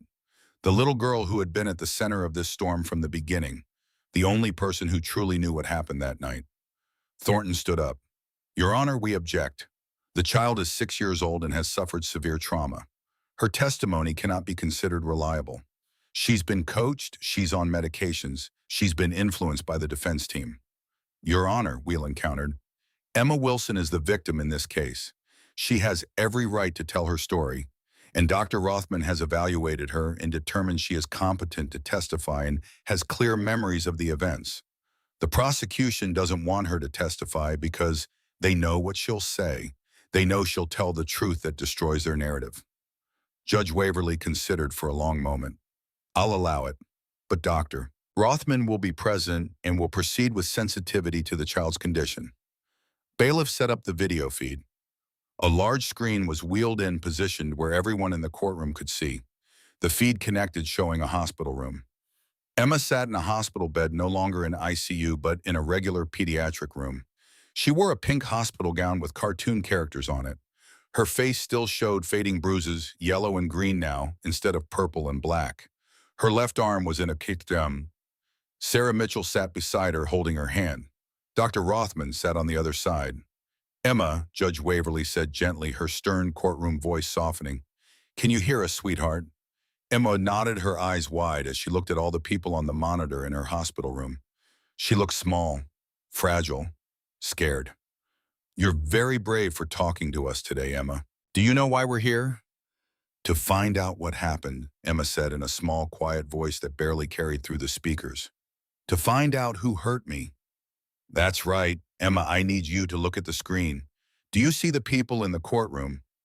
The camera on the monitor in Emma's room panned slowly across the courtroom, past the crowded gallery, past the jury box, past the prosecution table where Thornton sat rigid, past Diane, who was sitting in the front row of the gallery, her face white as paper. Then the camera landed on Gunner at the defense table. He had removed his sunglasses. His gray eyes, usually so hard and guarded, were soft now, vulnerable, afraid. He looked at Emma through the screen, and she could see his lips move even though she couldn't hear him. It's okay, little bit. I'm right here. You're safe. Emma saw him. Recognition flooded her face. Fear melted away, slightly replaced by something that looked like relief. She smiled, just a tiny smile, the first one anyone had seen since the attack.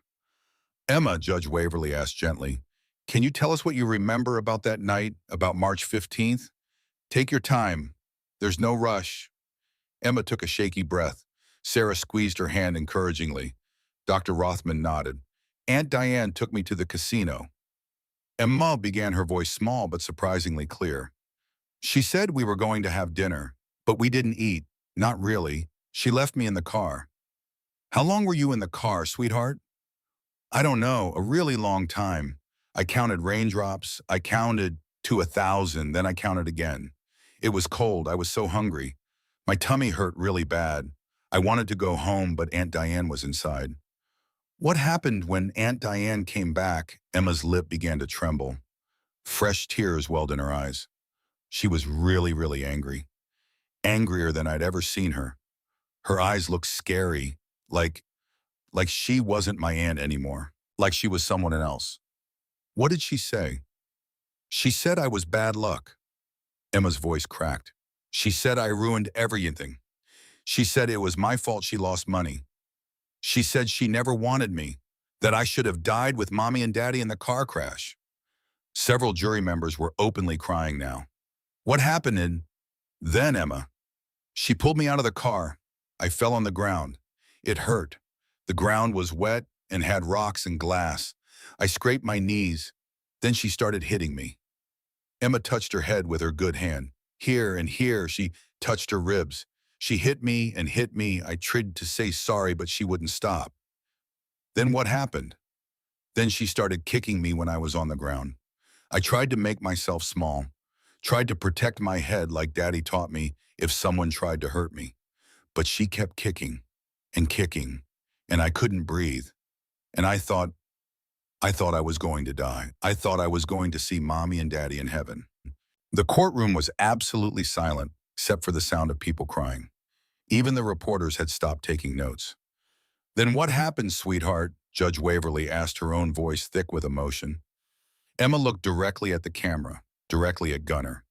Then I heard a sound like thunder, a really loud voice that said, hey, and Aunt Diane stopped kicking me. Who was the voice? The bear man, Emma said, and now she was smiling through her tears. He came out of the dark. He was really, really big. He had a long beard like a bear, and he had patches on his jacket, and Aunt Diane got scared of him. What did the bear man do? He told Aunt Diane to get away from me, and she did. She got scared and moved back. Then the bear man came over to me, and he was so gentle. He picked me up really, really carefully, like I was made of glass, like Daddy used to pick me up when I was little and fell asleep on the couch. Emma's smile grew, and he said, I got you, little bit. You're safe now, I promise. And his voice was so nice. It wasn't scary at all, even though he was so big. It was kind, and I believed him. I believed he would keep me safe. Did the bear man hurt you, Emma? No, Emma said firmly, shaking her head. No, he saved me. He carried me inside the bright building where it was warm. He was saying, don't die, don't die, please don't die. And I could feel he was crying. I could feel his tears on my face, and I wasn't scared anymore because I knew the bear man would protect me. Judge Waverly leaned forward. Emma, this is very important. I need you to look at the screen and tell me who hurt you that night. The camera switched to show both Diane and Gunnar on split screen. Emma didn't hesitate. She pointed directly at Diane. Aunt Diane, she hurt me because she lost all her money at the slot machines, and she said it was my fault. She said I was cursed and bad luck, and she wished I was never born. Diane stood up, her face contorted with rage and panic. You little liar. You ungrateful little brat. I took care of you. I fed you. I gave you a home. Remove her, Judge Waverly ordered. Deputies rushed forward, but Diane was in a full meltdown now. I should have finished you when I had the chance, she screamed as they grabbed her arms. You ruined my life. Everything was fine before you came along. You deserve everything that happened to you. The courtroom exploded in chaos. Deputies wrestled Diane toward the door as she thrashed and screamed.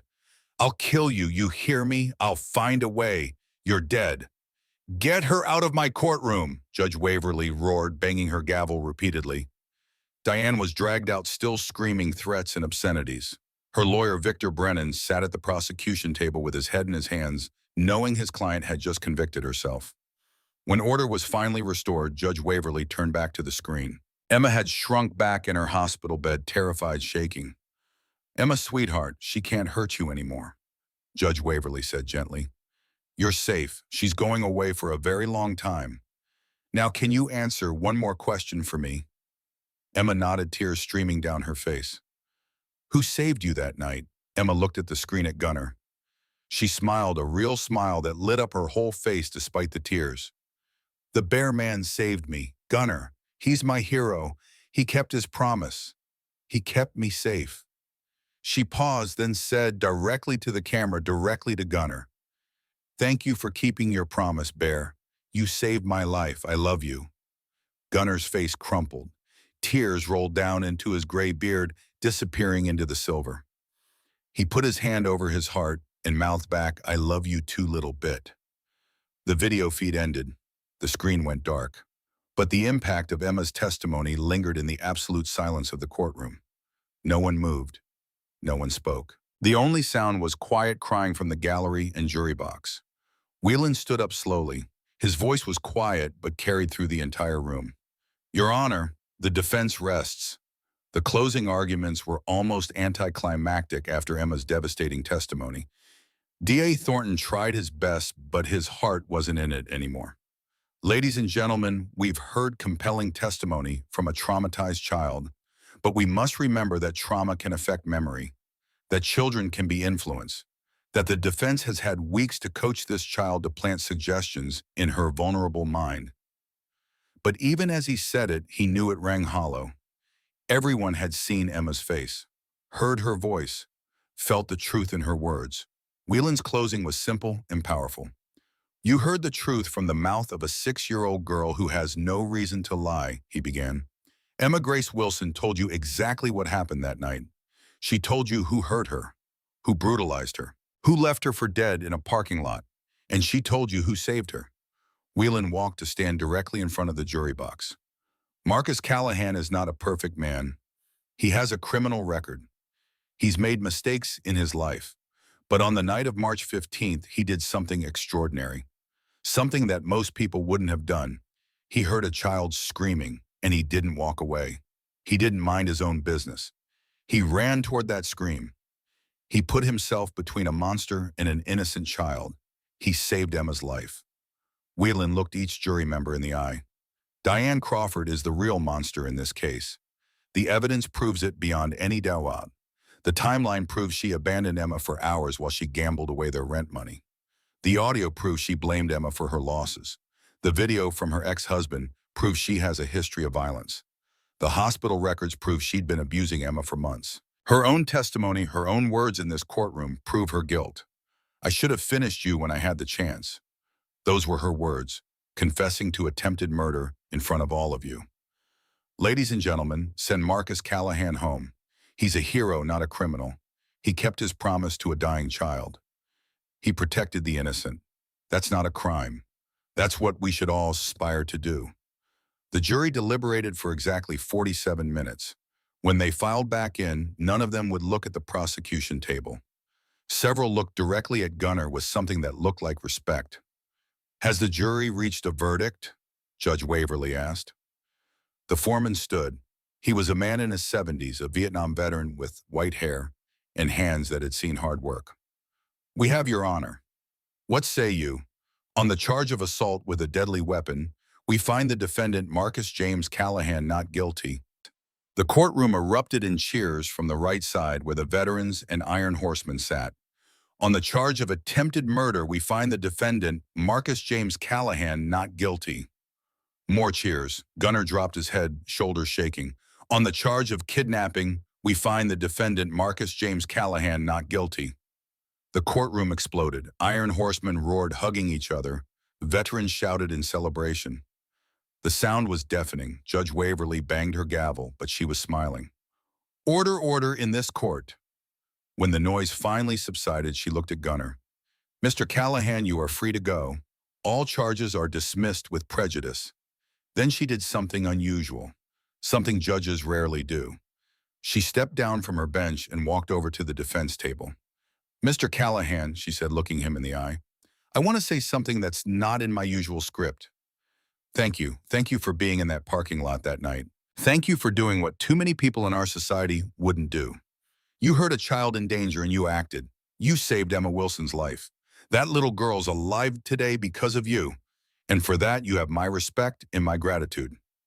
Gunnar stood, wiping his eyes. "Thank you, Your Honor." Judge Waverly's voice turned cold as ice. "However, I am issuing an arrest warrant for Diane Crawford on the following charges: attempted murder in the first degree, felony child abuse, perjury, fraud, intimidation of a witness, and making terroristic threats. Bail is denied. She is to be remanded to custody immediately upon location." She looked at the bailiff. "Find her now." But Diane was already gone. She'd fled the courthouse during the chaos of the verdict, knowing what was coming. But she wouldn't get far. The Iron Horsemen were already on it.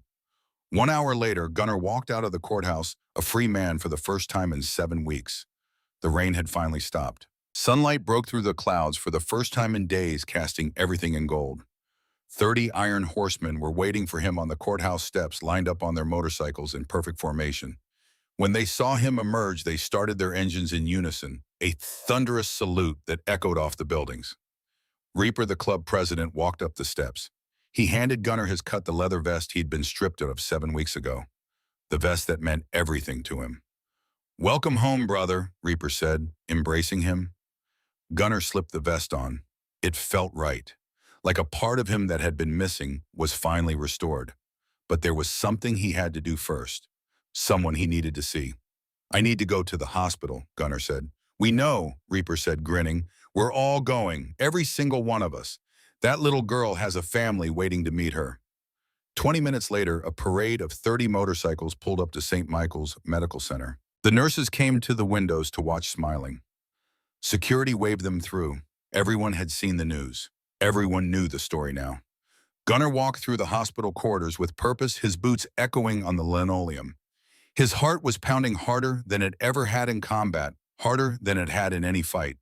When he reached room 304 in the pediatric wing, he paused outside the door. His hands were shaking. He knocked softly. "Come in," Sarah's voice called. Gunnar pushed open the door. Emma was sitting up in bed, no longer connected to monitors and machines. She was wearing normal pajamas now, covered in cartoon bears. Her face was healing, the bruises almost gone. When she saw him, her entire face lit up like the sun breaking through storm clouds. "Bear!" she cried out. Gunnar crossed the room in 3 strides and knelt beside her bed. Emma threw her arms around his neck, holding on as tight as her small arms could manage. "You came," she whispered into his beard. "I promised, didn't I?" Gunnar said, his voice rough with emotion. "I always keep my promises, little bit." "Are you in trouble? Did they put you in jail?" "No, sweetheart. It's all over. You were so brave. You told the truth and you saved both of us. You're the hero, Emma, not me." Emma pulled back to look at him, her eyes shining. "What happens now? Do I have to go to foster care?"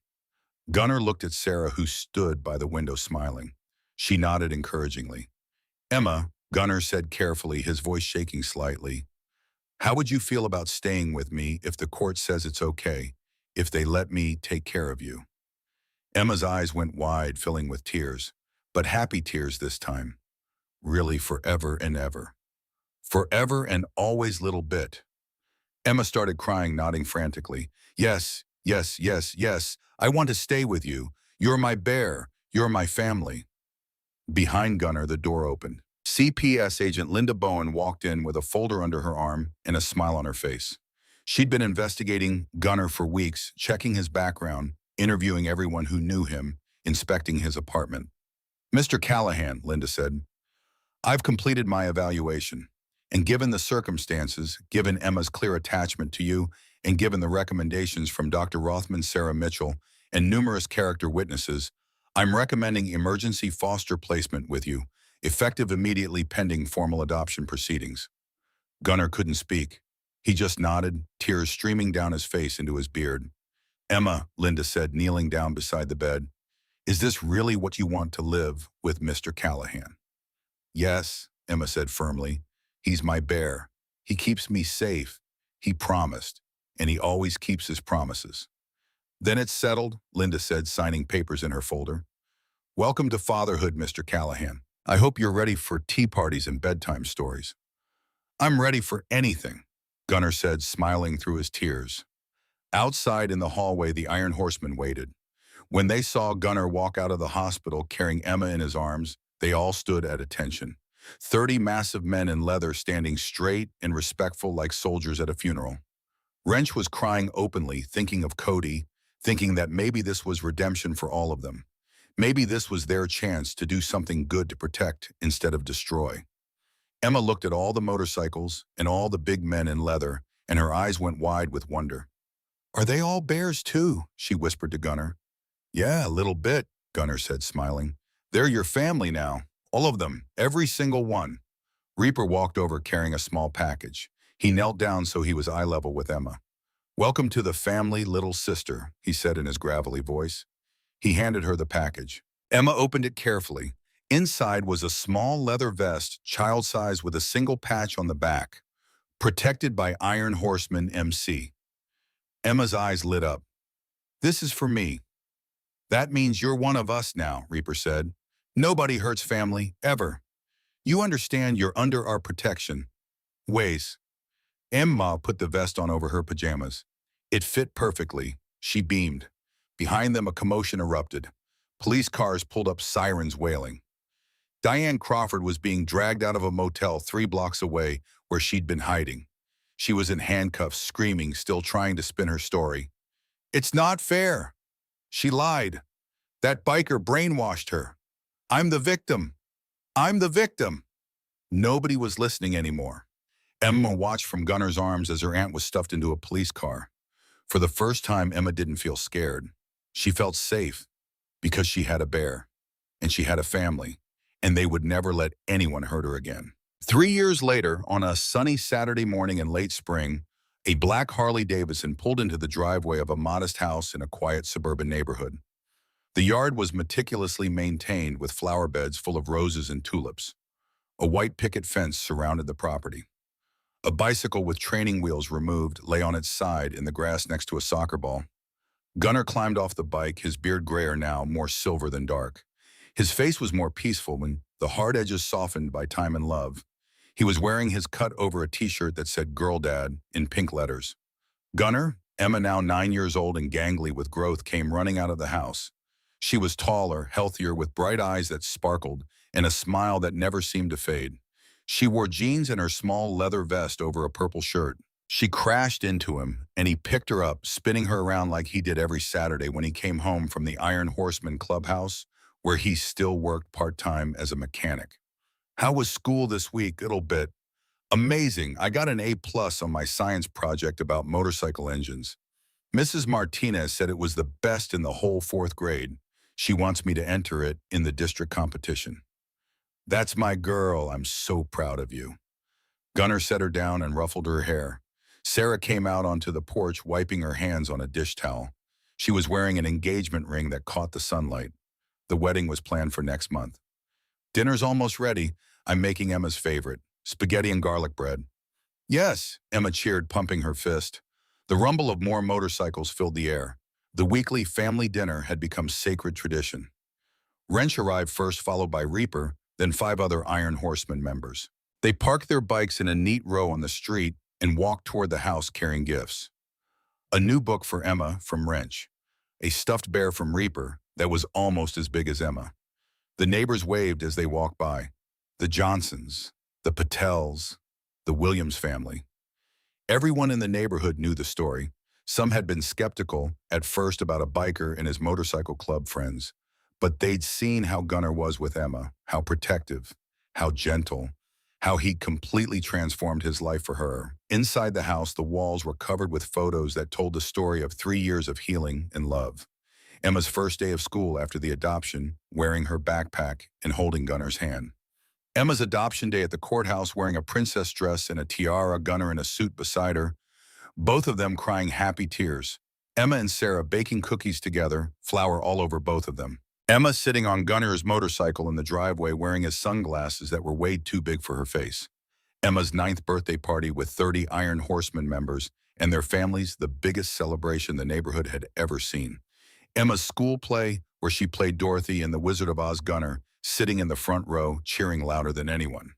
And on the refrigerator, held up by a magnet shaped like a motorcycle, was a drawing Emma had made in art class last week. It showed a little girl holding hands with 2 groups of people. On the left, in the clouds, were her mom and dad drawn as angels with wings. On the right, standing on the ground, were Gunnar, Sarah, and a group of men on motorcycles, also with wings drawn around them. In the middle, holding everyone's hands, was Emma. Above the drawing, in careful 9-year-old handwriting, "My 2 families both watching over me." That evening, after the Iron Horseman had left and Sarah was downstairs cleaning up the dishes, despite Gunnar's protest that he'd do them, Gunnar tucked Emma into bed. Her room was painted her favorite color, purple. Stuffed animals lined the shelves, including the massive bear Reaper had given her that took up half the bed. A nightlight shaped like a moon cast soft shadows. "Gunnar," Emma said as he pulled the blankets up to her chin. "Yeah, a little bit. I had a dream about Mommy and Daddy last night." Gunnar sat on the edge of her bed, the frame creaking under his weight. "Yeah, what happened in the dream?" "They told me they were proud of me, that I was brave. And they said," Emma's voice got quiet, "they said they were happy that you found me, that they sent you to save me that night. Do you think that's true?" Gunnar's throat tightened. "I think your Mommy and Daddy are watching over you from heaven every single day. And I think they're so proud of the brave, smart, kind girl you've become. Do you think they're happy that you're my dad now?" "I know they are, sweetheart. I think they're grateful that I was in the right place at the right time. And I'm grateful too. You know why? Why? Because you saved my life, Emma, just as much as I saved yours." Emma sat up confused. "How did I save you?"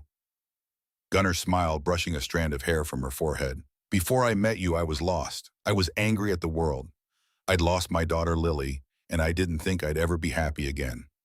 But then I heard you crying that night, and when I picked you up and you called me Bear, something in my heart woke up. You gave me a reason to be better, a reason to keep going, a reason to be a dad again." "So we saved each other?" Emma asked. "Yeah, a little bit. We saved each other."